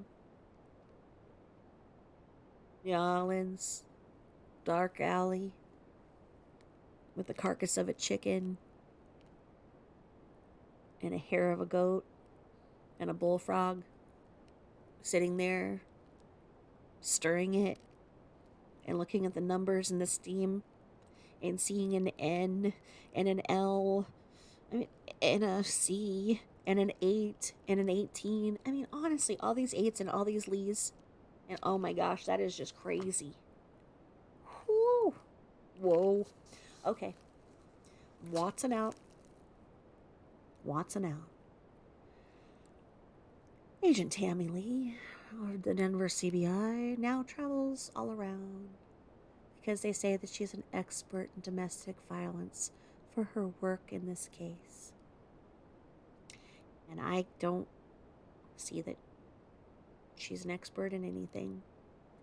I'm going to be quiet now. So this occurred from 8:14 at 1400, which is 2 o'clock to us civilians. Occurrence 2, 8:15 at 1 o'clock. So whatever we're looking at here, where Agent Tammy Lee was backed up by Agent Matthew Saylor, occurred from 8:14 at 2 o'clock in the afternoon to 8:15 at 1 a.m. And I think this is where she literally massaged his shoulders to get him to say what she wanted him to say. And this was approved by none other than the agent in charge, Kirby Quinn Lewis. And here we go. It says the Frederick Police Department and the CBI Denver Crime Lab were the agencies involved in this particular supplement, and they have case files as well. And it says here, on Tuesday, August 14, 2018, I, Colorado Bureau of Investigation, CBI, Agent Tammy Lee, was asked to respond to the Frederick Police Department, which was located at 333 5th Street in Frederick, Colorado, to assist with a missing person investigation.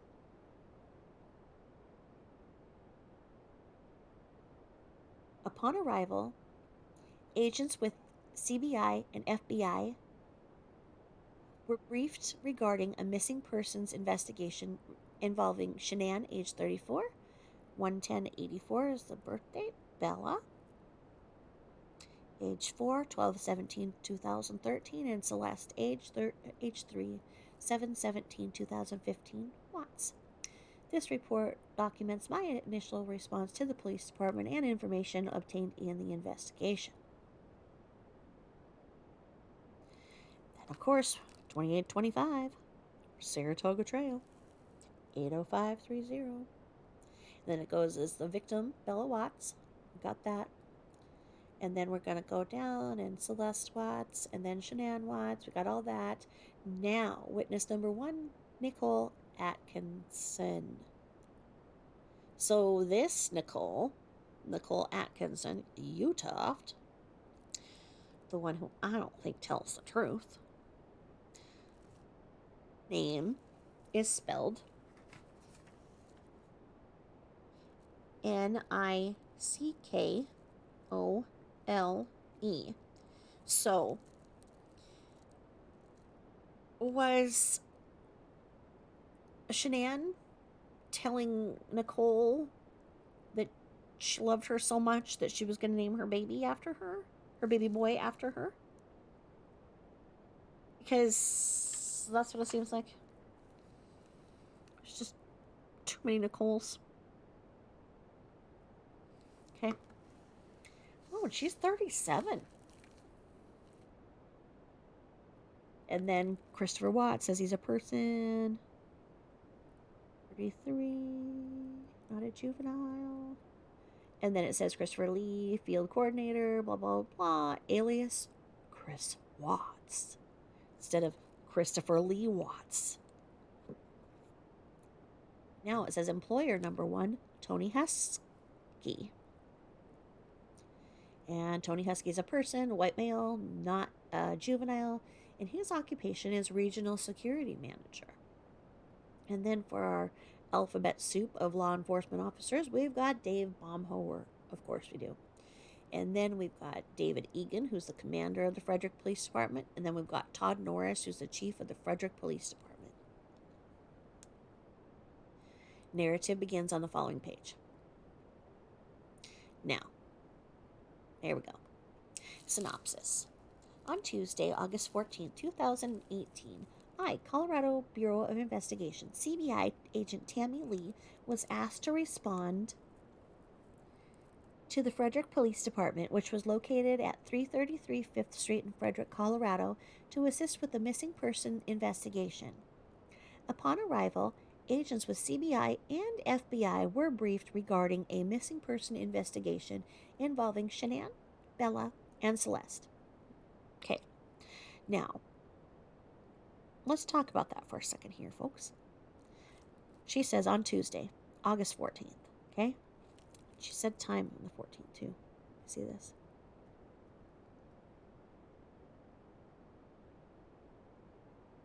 Because I'm going to go up to what time she said.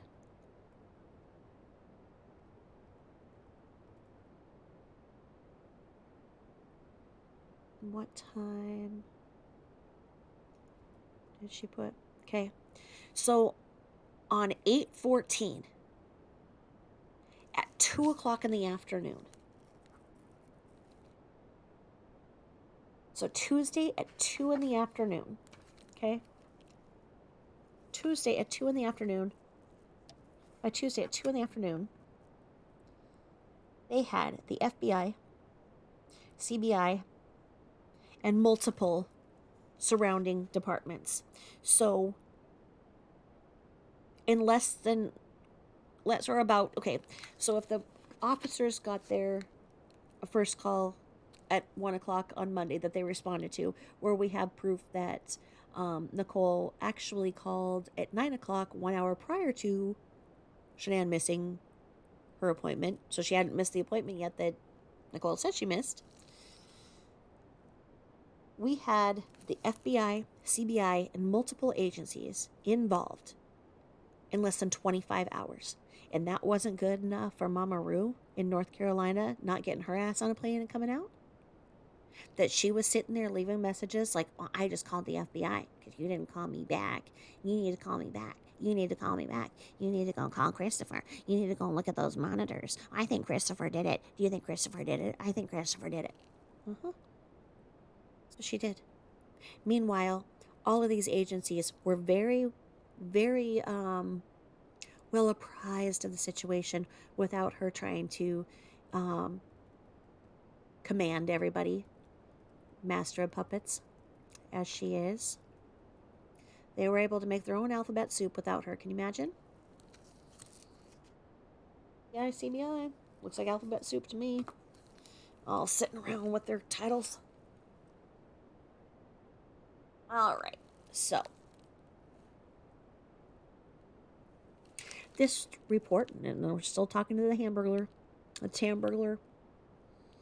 Did you guys see the little icon that Dave made, Seeking the Truth with Dave? Because, see, the Hamburglar, I think of her because of that, and I started calling her the Hamburglar a long time ago because of that black and white sweater. At McDonald's, the Hamburglar has that outfit on with the white and black, so I said that long ago. Well, apparently Dave, Seeking the Truth with Dave, has my similar taste of humor because he called her the Tamburglar, and he made this like little avatar of Tammy Lee, And he put like a 1920s style swimsuit in the black and white stripe on Tammy, the Tamburglar. And it just freaking hilarious. That man has a really, really good sense of humor. Um, you can tell he's very intelligent, so his jokes take a minute to set in. Like, you have to be paying attention to get it and see what he's talking about because he's very witty, but you have to appreciate that kind of dry, sarcastic humor that the Australians seem to master. So anyway, this is Tamburglar speaking. So Tamburglar says, this report documents my initial response to the police department and the information obtained in the investigation. I put on my best black and white striped sweater. Action taken. On Tuesday, August 14th, 2018, I was asked to respond to the Frederick Police Department, which was located at 333 Fifth Street in Frederick, Colorado, to assist with a missing person investigation. Upon arrival, CBI agents Matt Saylor, Stacy Galbraith, Greg Zenter, Kevin Korback, and I met with Frederick Police Department Detective Dave Baumhover and Commander Dave Egan were briefed on the investigation. A short time later, FBI special agents Graham Coder and Kevin Hoyland arrived at the police department and received the same briefing. Now, I think I counted that right, and that is 9. 9. Very, very esteemed and well paid officers in less than 24 hours. Well, no, 25 hours. And that wasn't good enough for the mom. She had to sit there and keep calling through 911 to tell them what to do. So, during the briefing, Detective Baumhover advised us that on Monday, August 13th, 2018, at 1:36 p.m., the Frederick Police Department received a call for a welfare check at 2825 Saratoga Trail in Frederick, Colorado. The reporting party for the welfare check was Nicole Atkinson, age 37, 335 pounds, who advised that she was concerned for her friend Shanann Watts. Just kidding. Didn't say her weight. Anyway. And then it says Shanann Watts is age 34. What do you guys think she is, about 330? I'm fat, so I'm not saying I'm not fat, but I'm just like, oh, look at some people. Because, I mean, I'm like a compact fat, I like to think. No, I just kind of look at her and kind of the undercarriage area and everything, and oh, she's a big woman. You think she's 330 or you think she's a little more? Anyway, I don't like her. I don't like her because I don't think she tells the truth. So anyway, the reporting party for the welfare check was Nicole Atkins, concerned for her friend Shanann Watts, who lived at the residence with her husband Christopher, in parentheses, Chris Watts, and their 2 young daughters, Bella, Celeste, Cece, age 3, blah, blah, blah. Atkinson told the police her friend was pregnant and had known medical conditions such as diabetes and lupus. Okay, there you go. That is lying to an officer of the law. She should get put in jail exactly like Casey Anthony was put in jail for lying. Nicole may not have known that Shanann did not, in fact, have lupus, but Nicole 1000% knew for a fact that Shanann did not have diabetes. That is a bold-faced lie.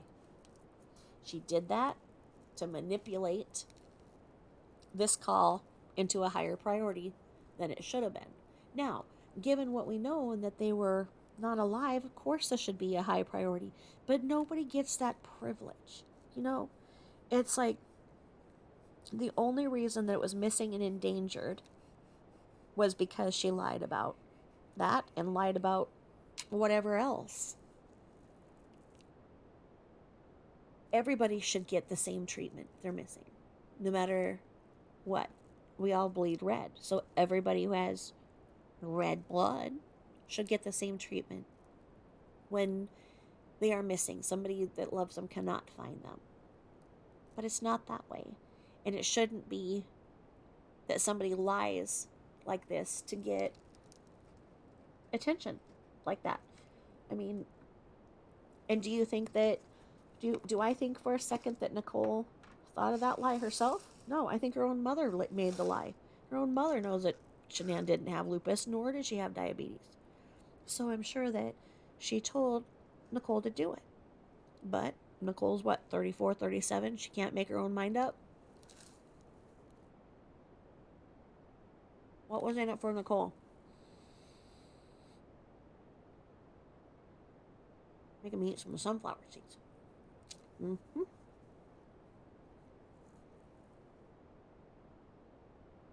Did you guys know you can buy sunflower seeds? Dry roasted sunflower seeds without having to crack them out of a shell?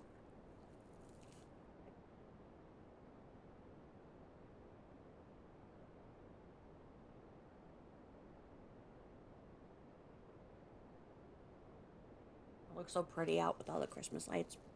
All plays while I get these sunflower seeds down. Apparently, I have to shove my face full of food when I'm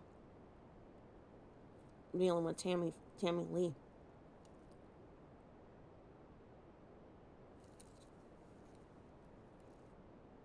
And be gross and chew on camera like I said I never would.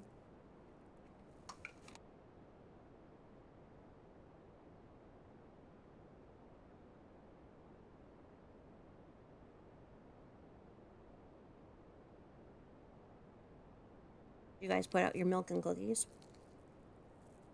for Santa? Did Santa make a mess of the cookies and milk? Did you put carrots out for Santa's reindeer?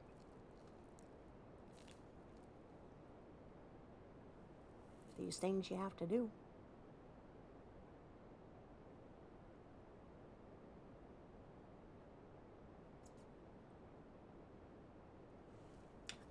Okay. All right.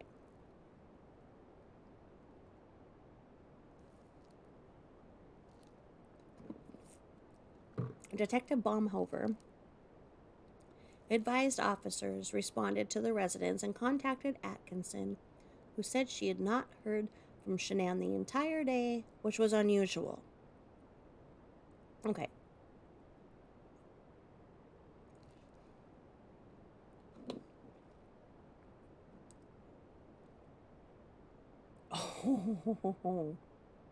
Oh, I peeked. Wait till you guys hear this. Ready? Here we go. Detective Baumhofer advised officers responded to the residence and contacted Atkinson, who said she had not heard from Shanann the entire day, which was unusual.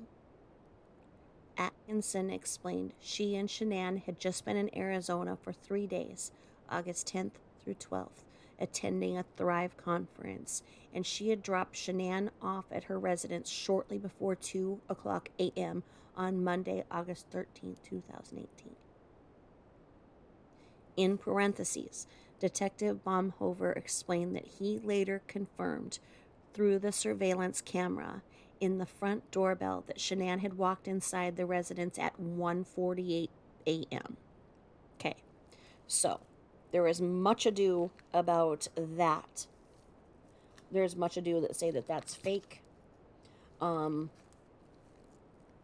she really didn't come in, blah, blah, blah, blah, blah. So we can take that for whatever we want to with that. We have to say that she was in at 1:48 because that's also an important time, because people say that the time is messed with and whatnot. So that's important. 1:48 a.m. Atkinson further explained to police that she knew Shanann was 15 weeks pregnant and had a scheduled doctor's appointment at 10 o'clock that morning.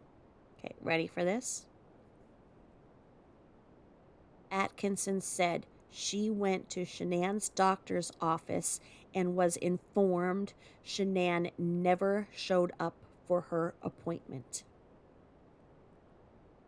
Bam. Whoa.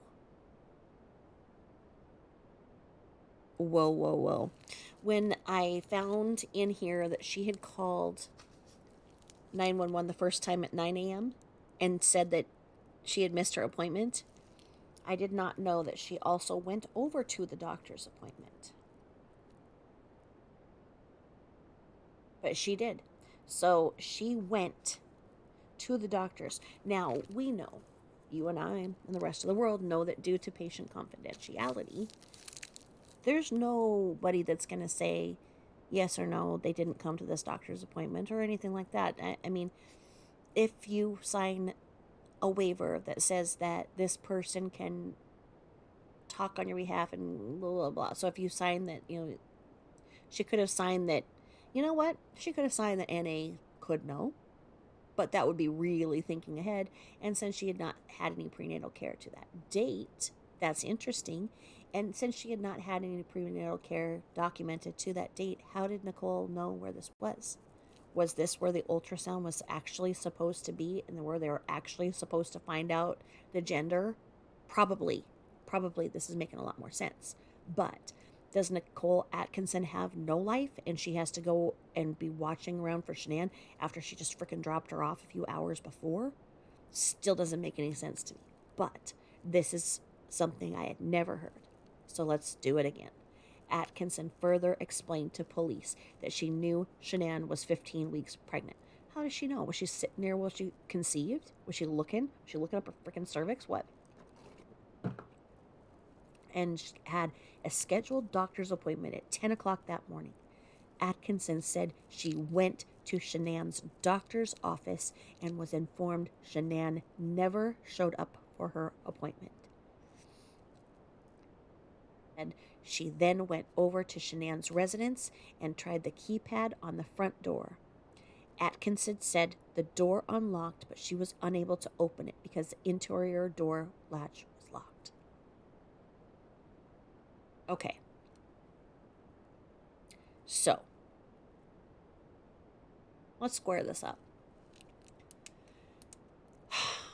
Why would she be looking for Shanann at 9 in the morning when she just dropped her off? If you're pregnant and you have two littles, you've got to get to the daycare, school, whatever. They haven't been there in a few weeks, whatever, 6 weeks. You're pregnant, you supposedly feel like shit.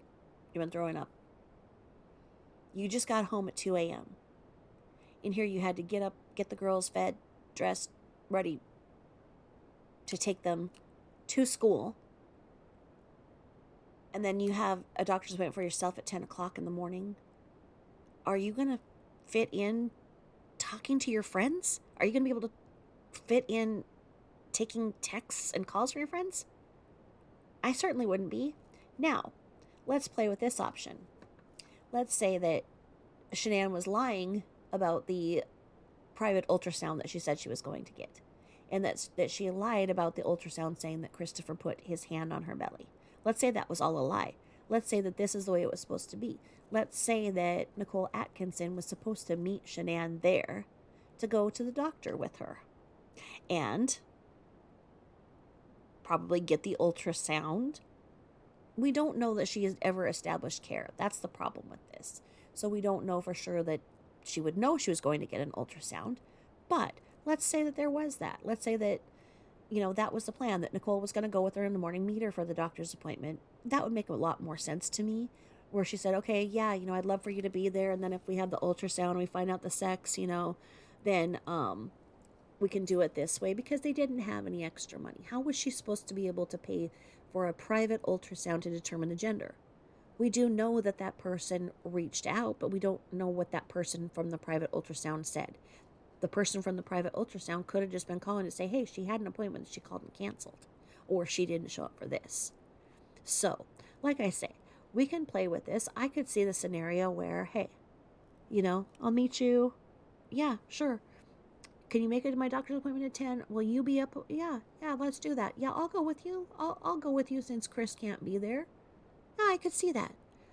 Because it would have been more believable to have your husband at the doctor's appointment, but maybe she confided into NA that this wasn't Christopher's baby.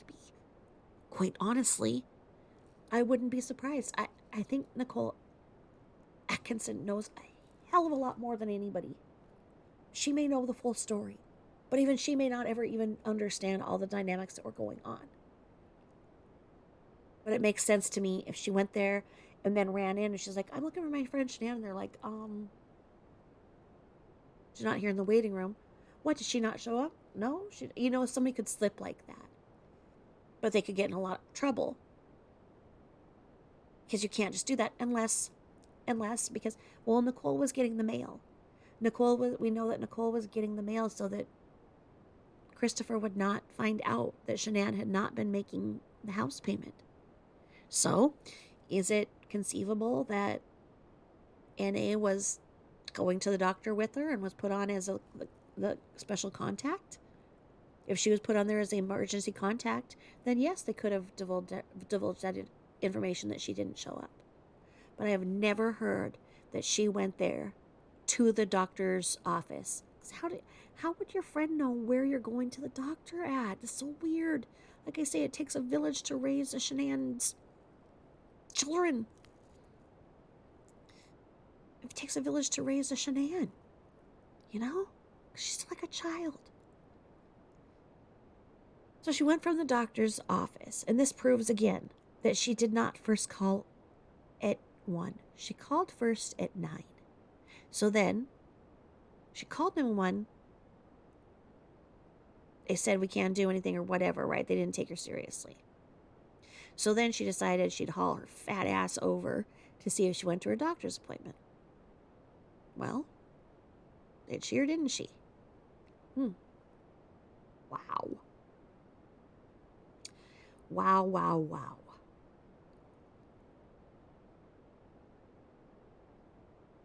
Now, she says Atkinson said the door unlocked, but she was unable to open it because the interior door latch was locked, which is bullshit. She would have just pulled it a little closer, pushed it up, used her son's mohawk to push it up, and there you go. Okay. So, Detective Baumhofer advised Atkinson. Do you know what? Okay. You know what? I'm going to back out of here because I just had a huge revelation. This is said by Tammy Lee. This is Tammy Lee's words. Tammy Lee was talking to Nicole. Nicole was talking to Shanann's mother. So Shanann's mother had a direct link to Tammy Lee, and it was the trifecta of N.A., S.W., and Mama Roo. That's how this happened. That's how Christopher was railroaded. Trifecta. This makes more sense to me than ever.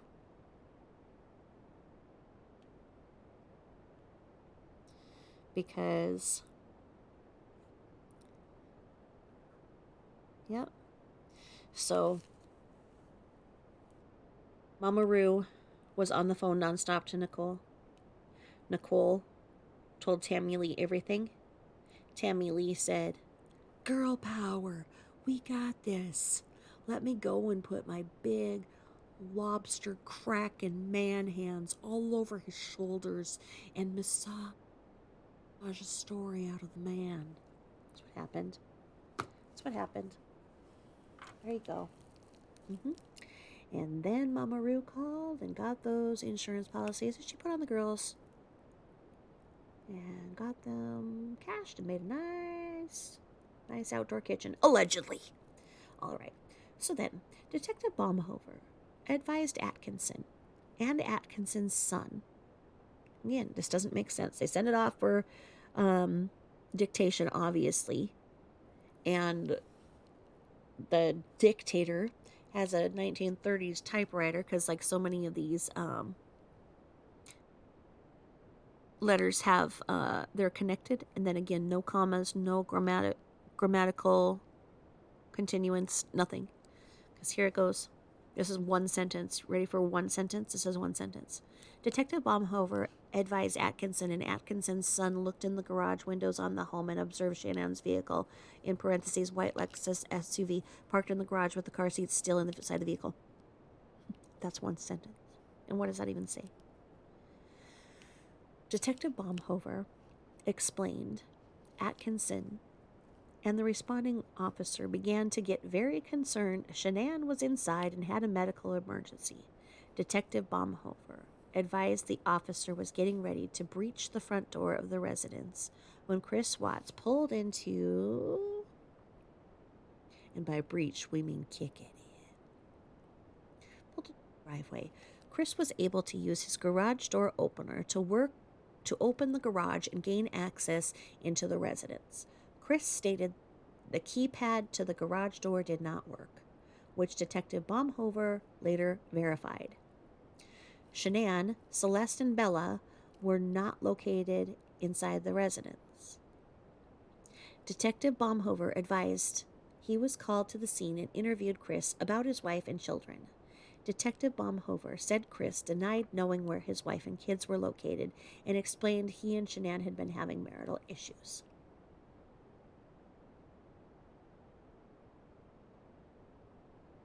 Detective Baumhover said Chris reportedly last saw Shanann when he left for work that morning, 8/13/2018, at 5:27 a.m. Chris stated he got up for work at 4 o'clock a.m.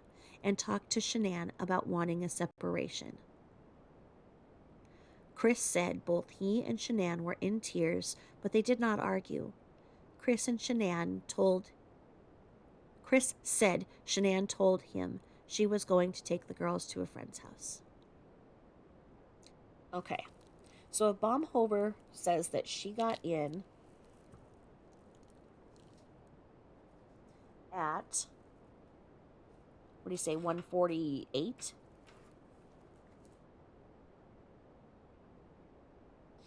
In the residence. And then Christopher is saying that he left at 5:27, which I don't know if that was. Again, we are talking about he would have had to have done this 3 hours and 40 minutes and gotten everybody into that truck seamlessly. I need to know, and you guys probably know or can direct me where, I need to know how long neighbor Nate's security shows the truck being there.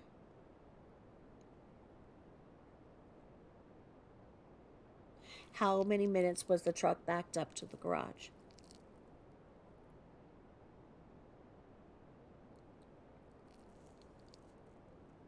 Because I think that, you know what, if he was doing this alone, I mean, sure, you can unalive 3 people in probably 5 minutes if you're trying.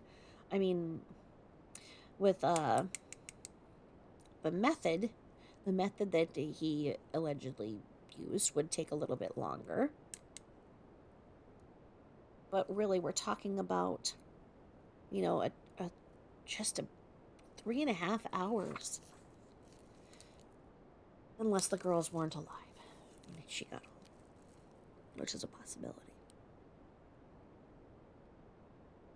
Detective Baumhover advised a neighbor of the Watts family had a motion-activated surveillance system for which showed Chris's work truck back up into his driveway the morning of Monday, August 13th, 2018 for approximately 10 minutes. Okay, there we go.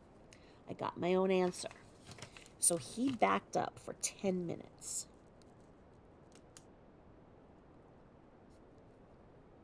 10 minutes, backed up. Now, I know that you guys have told me that, another creator has enhanced another video that shows, and it looks like NK is pulling back Bella or Celeste. And I know that that was sent to my email. And I checked today. You guys can see it. I've only got 90 emails that I need to look at in there. So I will hopefully be able to get to that now that I'm doing better with um, moving my hands a little better. I can hopefully try to get to those. My other inbox has 10,500 emails. So I have 6 emails. So, oh my, I need an assistant. So, let's see here. So, Detective Baumhover advised neighbor of the Watts family had a motion activated surveillance system which showed Chris's work truck backed up into his driveway morning of Monday, August 13th for approximately 10 minutes.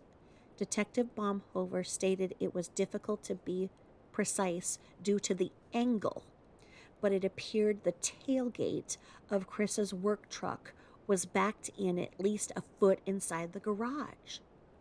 Okay? This is feasible. This is feasible.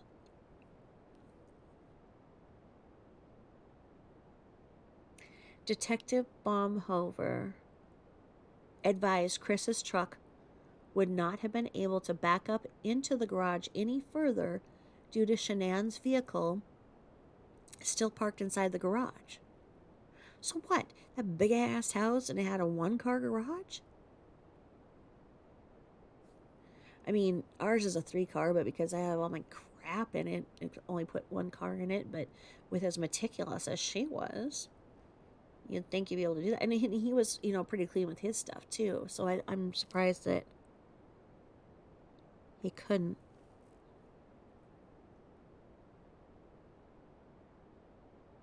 Detective Baumhover stated the surveillance video also did not show Chris driving away because the camera had turned off.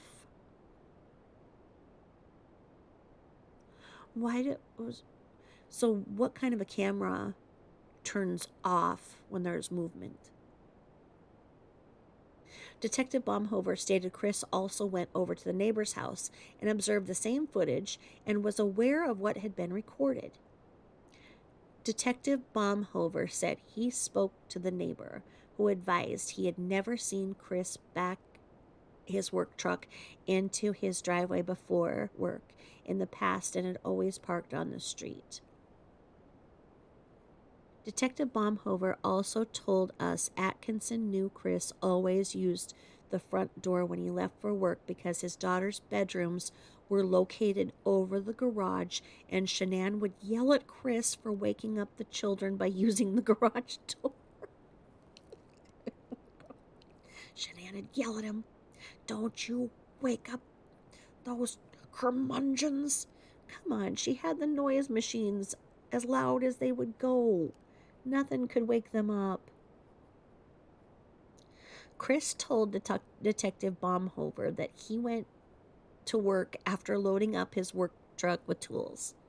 Detective Baumhover said Chris explained there had been frequent tool thefts from vehicles in the city of Frederick, which Detective Baumhover agreed was accurate, and Chris had put his tools inside the garage over the weekend. Chris stated he went to work at an oil well site near Hudson. Detective Baumhover advised Chris works as a field supervisor for Anadarko. Detective Baumhover also stated he spoke to Chris's supervisor, Luke Eppel, who indicated Chris was not acting right for someone who had their wife and children missing, which included wanting to go back to work on Tuesday, August 14, 2018. Detective Baumhover advised Chris had consented to 3, in parentheses 3, searches of his residence, which included the use of cadaver and bloodhound dogs. Detective Baumhover advised a bloodhound possibly hit on Chris's work truck parked in front of the residence, but it was not conclusive enough due to the close proximity of the residence and the fact it was unknown if the wife and children had ridden in the back of the work truck in the past. Okay. Are you guys all shaking your head at what I just said? I'm going to say this one more time. And let's keep in mind this is Tammy Lee speaking. Detective Baumhauer advised Chris had consented to 3 searches of his residence, which included the use of cadaver and bloodhound dogs. Okay?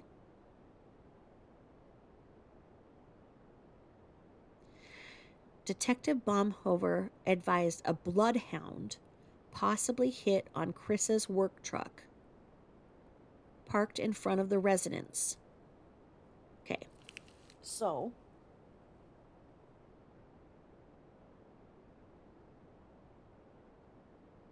that doesn't even make sense because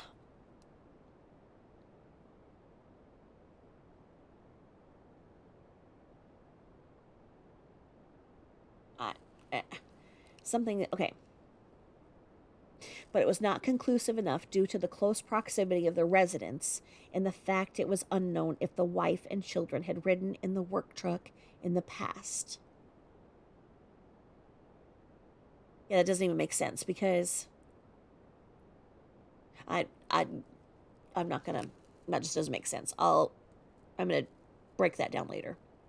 Detective Baumhover stated that during the consent searches, Shanann's wedding ring, medication, purse, cell phone, driver's license, and currency were all located inside the residence. Detective Baumhover stated that even the children's medication was still inside the residence. Detective Baumhover stated Chris was wearing a short sleeved t shirt when he spoke to him and did not notice any injuries to Chris's body.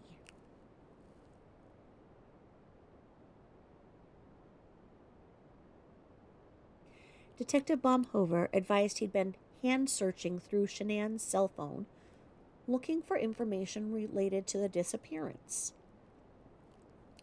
Detective Baumhover advised he did observe an email received by Shanann on Monday, August 13th, between 2 and 2:50 a.m., advising her that her credit card had been denied. Detective Baumhover advised it appeared Shanann was attempting to purchase some hair care products the morning she had returned. Okay. I'm going to say something off the cuff here. And I do believe that it was stated that she was using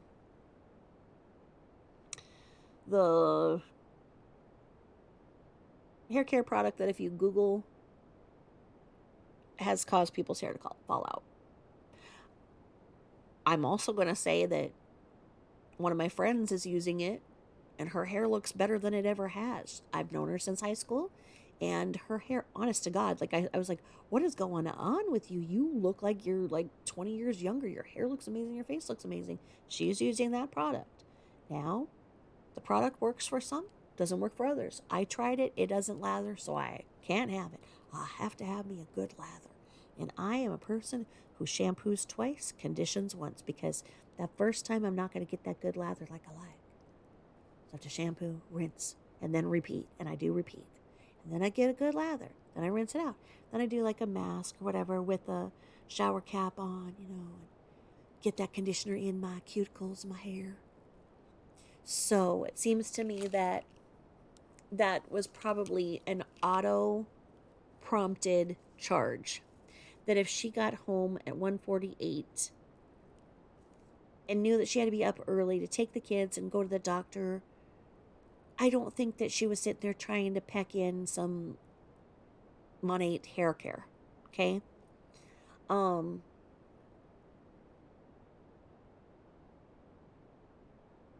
she could have, but I don't see that she would have. So I don't think that she was up trying to do that. But we'll see. Especially, yeah, because if she got an email that her credit card had been denied, then yeah, she got an email that her credit card had been denied. So that meant that like an auto prompt had tried to push it through. That's what that means. And then especially if it was between 2 and 2:50 because her time zone is different than when one would kick it as it hits based on a lot of the auto prompts come out of California. Like I know my Google stuff and stuff comes out of California, so it will hit me in a different time zone. So let's see here. Detective Baumhover stated that the Watts family appeared to be living beyond their means and were possibly having serious financial issues. How did this detective find this out? Detective Baumhover stated it seemed odd Chris wanted to talk more about his financial situation than the fact his wife and daughters were missing. Detective Baumhover also indicated he received information that Chris had actually called his daughter's school, later determined to be Primrose School of Erie at Vista Ridge in Erie, Colorado at 8:15 a.m. on Monday, August 13th, 2018. Chris allegedly told the employee of the school that he and his wife were selling the house and their children would not be coming there anymore. Detective Baumhover said Chris then asked the school employee, "They're not there, are they?"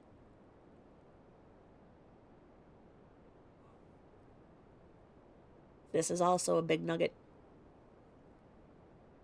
Because who was it, Karen, that gave the information to Detective Baumhover about that? Maybe we'll find out who took that call and everything, because right now this is still a hearsay, because he indicated he received information that Chris, so I mean it'll probably be here in this document, so we'll see it. During the briefing, and this is still the Tamburglar talking. During the briefing, I learned the Watts family had a leased white Lexus SUV, possibly paid for using a car allowance through Shanann's employment with Thrive. Okay, possibly. All right, Tamburglar, you're getting a couple points with me. And Chris had a white work pickup used for his employment with Anadarko. Detective Baumhover advised he had since learned Chris's work truck had a GPS installed and he was waiting to get the records showing Chris's whereabouts. Well, we all know that was Mama Roo telling him that. Detective Baumhover advised neither Chris or Shanann had a criminal history. Oh, really? Detective Baumhover, I think you missed a couple of things, sir. Detective Baumhover advised uniformed officers were in the Watts neighborhood, continuing the neighborhood canvass. And it's spelled with two S's, so it's canvas. Not the right way to spell canvas. I'm trying not to swear, but when they put it right in there like that, how can I not? A short time later, Commander Egan received information that a uniformed officer in the neighborhood observed Chris packing up what appeared to be blankets and a cooler inside the white Lexus in the garage. Commander Egan was then informed Chris shut the garage door after packing the car and a vehicle bearing Colorado plate #ANI TAC 736 showed up at his residence, and a male and female got out and went inside his residence. Was that the Lindstroms? Or Bears? Let me see. After speaking with Detective Baumhover and Commander Egan, I called CBI intelligence analyst Jillian Ganley and requested she issue a missing/endangered alert for Shanann, Bella, and Celeste. I also took a picture of the bolo attached, issued by the Frederick Police Department. It was determined the tips received from the investigation would be routed through Weld County Dispatch, since the Frederick Police Department did not have 24-hour administrative staffing to answer the phones. In addition, I called and spoke to Anadarko Regional Security Manager, Tony Husky. I informed Husky the CBI and FBI were assisting the missing person investigation and requested Chris's GPS and work cell phone information as soon as possible.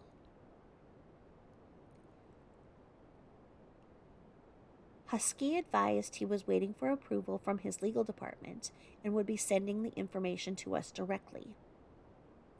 The GPS information and cell phone information for Chris's work cell phone were emailed and analyzed by FBI Special Agent Kevin Hoyland. The documents received from Husky are also attached to the supplemental report. The email from Husky stated the following.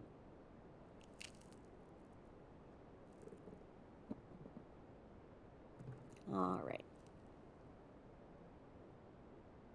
In parentheses it says, as requested, please find cell phone records for Chris Watt's phone number, 720-390-9424. Also included are his GPS records from his company vehicle. I requested 30 days for both. With regard to his work schedule, he works Monday through Friday, starting around 6 a.m. and finishing around 3 to 4 p.m.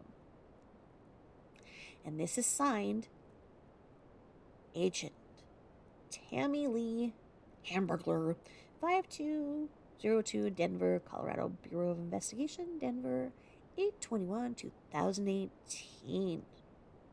All right. So she did that. Let me see here.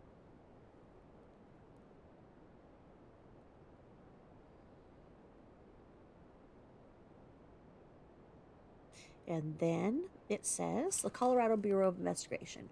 It says his supervisor said he was off on PTO on 7/31 to 8/7/2018.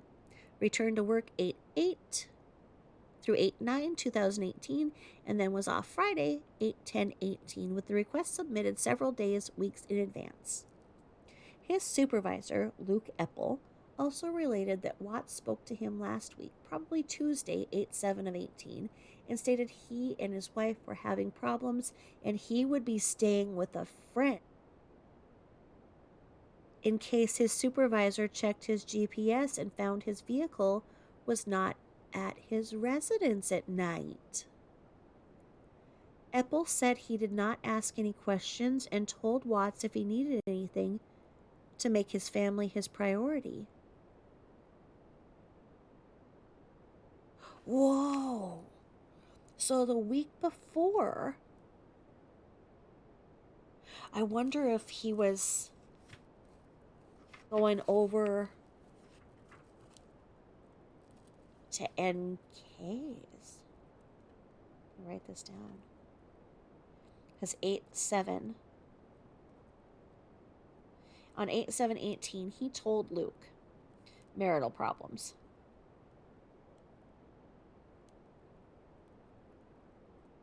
Staying with a friend. That's interesting. There are so many bombshells in here. It's freaking bombshell. Bombshell tonight. All right, let me see here. On 8/13/2018, Watts contacted Eppel and told him his wife had left him. And he called friends and family, and no one knew where she and the kids were. He said his head isn't in the game, and he needed to take 8/14 off. Watts further commented that police had been to his house and searched it, and his wife's keys, purse, and phone were in the house. Eppel stated Watts has a personal cell as well. That is there.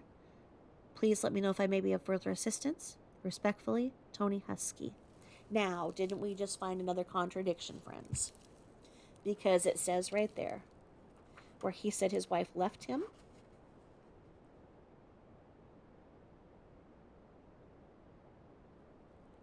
And that he needed to take 8/14 off.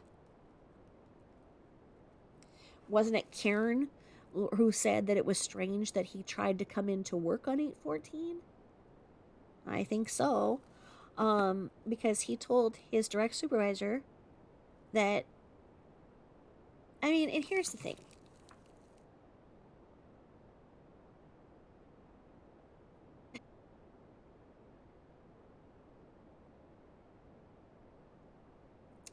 My bio dad was a very, very mean drunk. Great man, but when he drank, he was bad, right? And, and he was in the 70s, the Italian stallion.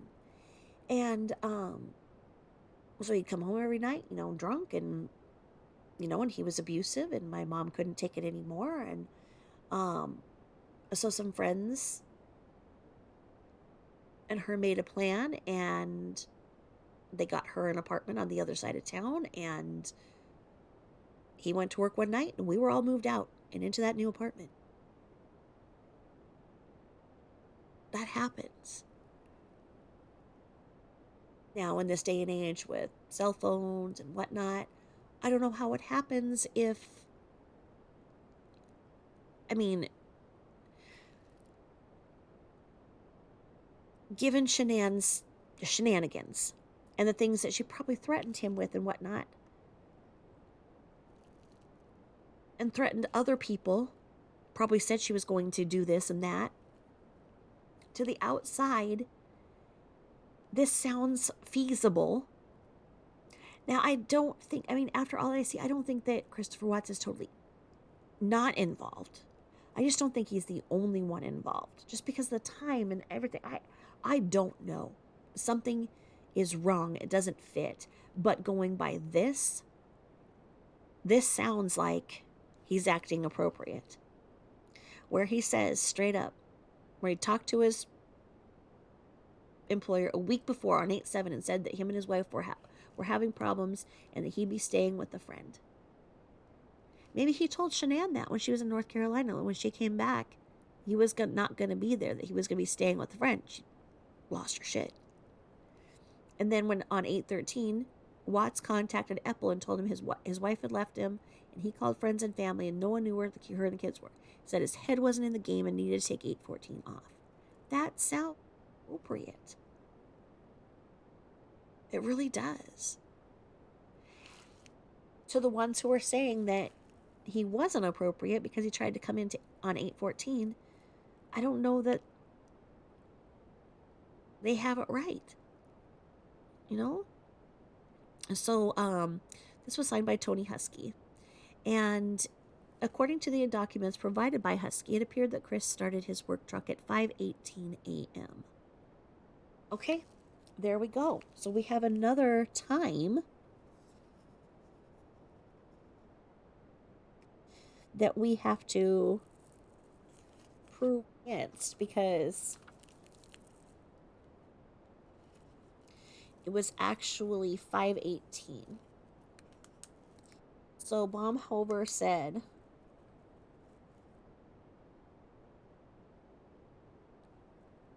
another 8 in this. I'm telling you, some psychic would have a heyday with all these 8s, because it's 148 to Baumhover, of when she came in, to 5:18. So whatever happened between 1:48 a.m. and 5:18 in the morning. So again, that's less time than what I thought. So we're dealing with 10 minutes there, 12:30. We're dealing with 3 hours and 30 minutes.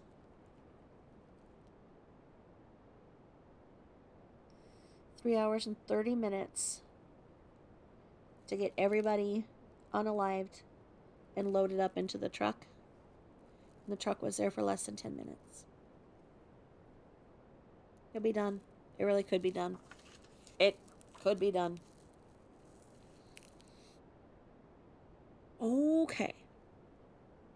So he started his work truck at 5:18. Remained at his residence for 27 minutes. Okay. And the other thing, it said 10 minutes.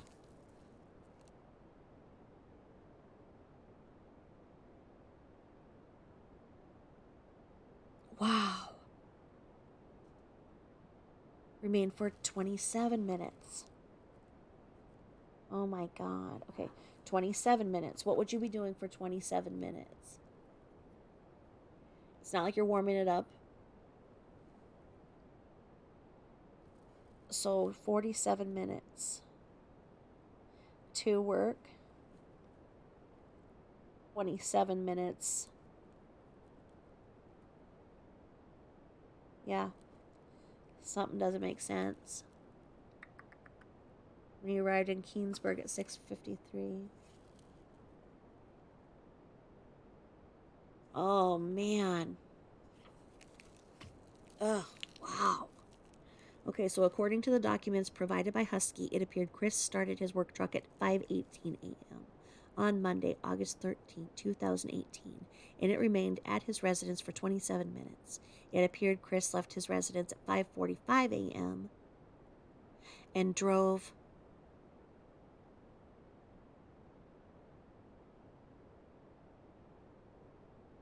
47 miles to an oil well site in Keensburg, Colorado.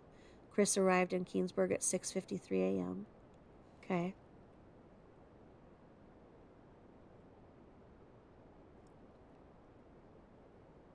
Let me see how much longer this one goes here. Okay.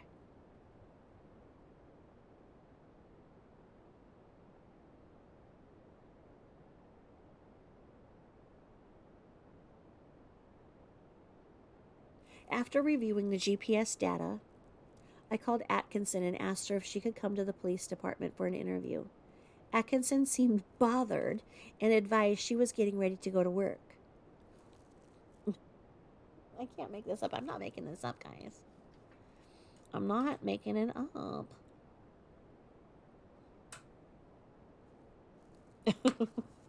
Okay, I'm just imagining this attitude. After reviewing the GPS data, I called Atkinson and asked her if she could come to the police department for an interview. Atkinson seemed bothered and advised she was getting ready to go to work. Okay, I mean, oh my God. Okay, so listen to the way this goes. Hold on. Just a second. I think one of the cats is barfing. Just a second. Hold, please.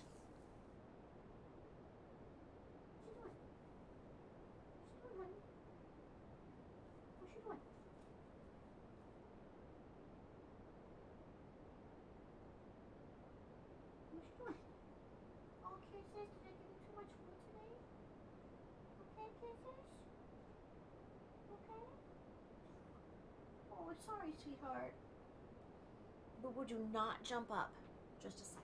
Please. Please. Just a second, please. I'm sorry, kisses. I'm sorry. Are you okay?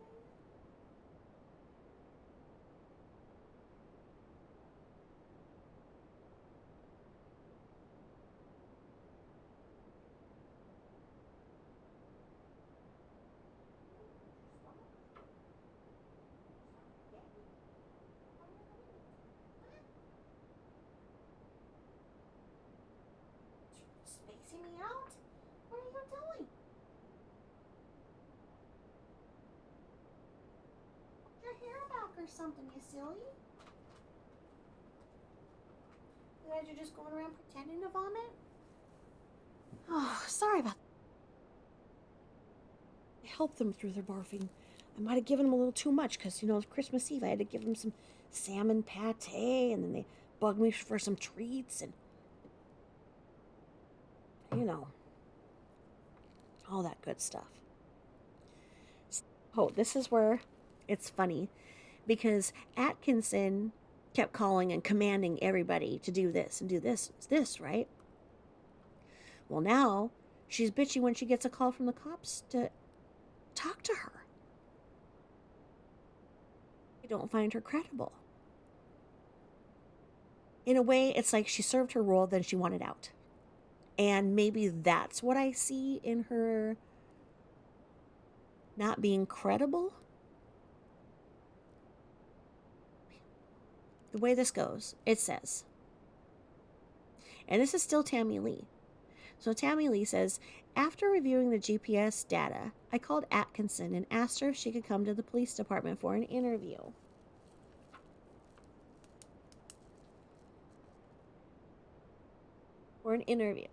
Atkinson seemed bothered and advised she was getting ready to go to work. Atkinson then agreed to call her work and say she would drive to the Frederick Police Department to meet with me. A few minutes later, I got a call from Atkinson, who was extremely angry and asked me repeatedly if she was going to get charged with a crime if she came into the police department. Okay, what? I knew that she did that. I knew that she asked if she was going to be arrested, but I didn't know that she was all freaking huffy about it. This is weird. Why would she think that she was going to be charged with a crime if she came in? Because she lied to police the day before? Tammy Lee says, I explained to Atkinson that we learned new information and we were just trying to find Shanann and her children. Atkinson said she had already given multiple statements to the police, and I informed her we would prefer a recorded interview. At that point, a male started yelling in the background that Atkinson already spoke with the police and would not be coming in. Atkinson stated that it was not that she did not want to help, but her employer could not find anyone to cover her shift. I asked Atkinson if I could speak with her at her place of employment, and she agreed. Oh, whoa. Here's more information and more stuff that's been pulled out that is not. Oh my God. Okay, here we go. Her place of employment, and she agreed. Atkinson explained that she was a CNA, certified nursing assistant, and worked at Mesa Vista Nursing Home in Boulder, Colorado. Atkinson, she would be working until 6 a.m., and I could meet with her anytime during her shift. CBI agent Greg Zettner responded to Boulder to speak with Atkinson. Okay. I was told that she worked at like a hair salon with Shanann's mom, and that she didn't have any healthcare background. So this is something that I had heard on another channel, that she didn't have that healthcare thing, that maybe she was a mental health helper or something like that, or did some side work. So this is the first where I am seeing that she worked in a nursing home as a CNA. That makes sense. That's what I had originally heard, but then when I heard the other creator say something, but then I had heard that she worked with Shanann's mother cutting hair. So did she have two jobs? Maybe that could be. But it's funny that the one creator said that she was not. Like I say, this is why I'm going. I'm going and I'm digging for the truth. I'm digging it all up. I'm excavating and I'm finding the bombshells. Okay? So here we go. So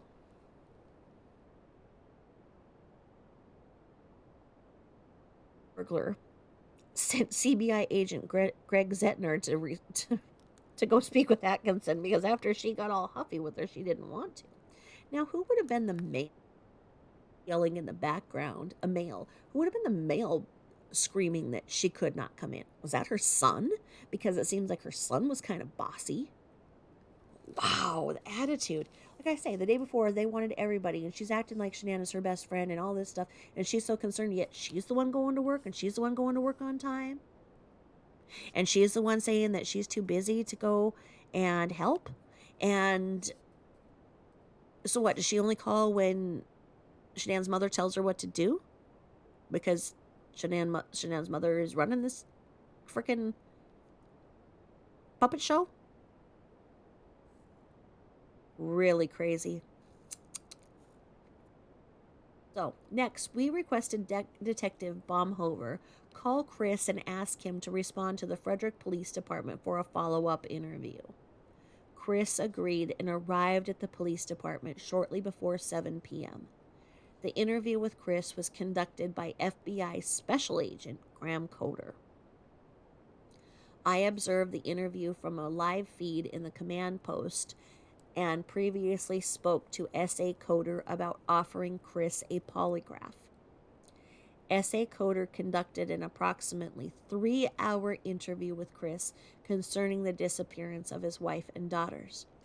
In parentheses, please review SA Coder's report and the attached audio recording for details on the interview. During the interview, Chris indicated he had only had a few hours of sleep the night before. Chris agreed to take a polygraph, and I advised SA Coder it would be best to conduct the polygraph the following morning. Chris agreed to come to the police department the following day, Wednesday, August 15th, 2018, at 11 o'clock a.m. for a polygraph. It says the investigation continues. Now, that is another point for the Tamburglar, because when he said that he was sleep deprived, you should not take a polygraph if you're sleep deprived. Now, any substance that you imbibe should not be taken for a polygraph. I've always had a problem with the fact that he had those silly stickers on when he took the polygraph. Quite frankly, you should never take a polygraph. Okay? Take this from the law school dropout. Do not do a polygraph. They're not admissible in court. They're a tool for an investigation. So if you are trying to make yourself look guilty and give something, then go ahead. Otherwise, get a lawyer and shut your mouth. That's good advice I can give you. So, on 491, she ties it up and says that she's got these attachments. And let's see here, because this might be a good time to... Let's stop here, I think, because, yeah, this is just going... Yeah, it's going into another narrative that might have something. I think we've done our brain enough exercise for tonight. We'll stop with this bombshell. We'll stop with that bombshell right there. And we're going to tie it up. And we're going to end it here then on... Because this is episode 16. And I am taking all these notes of all the things that I'm going to go back and screenshot and put on our Instagram. That is Tabitha Jane 0 on Instagram. I will be loading this up and packing it up, so it's our little depository for where we have documents to look. Because on my community page, it disappears them after 24 hours. So I will get all those screenshots and all that good stuff as soon as I can move the other hand a little better. So, okay, so we got to 491.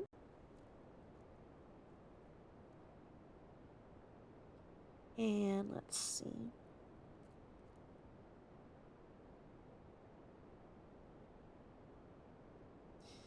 Discovery page 527. So we started on 527, we got to 556. With all these bombshells. All these bombshells tonight. Merry Christmas, everybody. Thank you so much for supporting me and giving me the best Christmas gift ever of knowing that I have friends out there that really care about me, and that I know we're going to build these friendships, and these friendships are going to last forever, and we're going to have, more things to talk about and learn from each other, and these friendships will prosper. They've just begun this year. So to all 816 of you, Merry Christmas, and thank you so much for your support and love. And I will also say Happy Holidays on the event that you prefer that's stated instead of Merry Christmas. I will go over here. And I'll call it goodbye. I hope that Santa's came down all your chimneys. And I hope that he's routing his way back to the kids on the other side of the world. Right? Isn't that what he does? Does he make a U-turn? We'll see. All right. Thanks, guys. Bye-bye.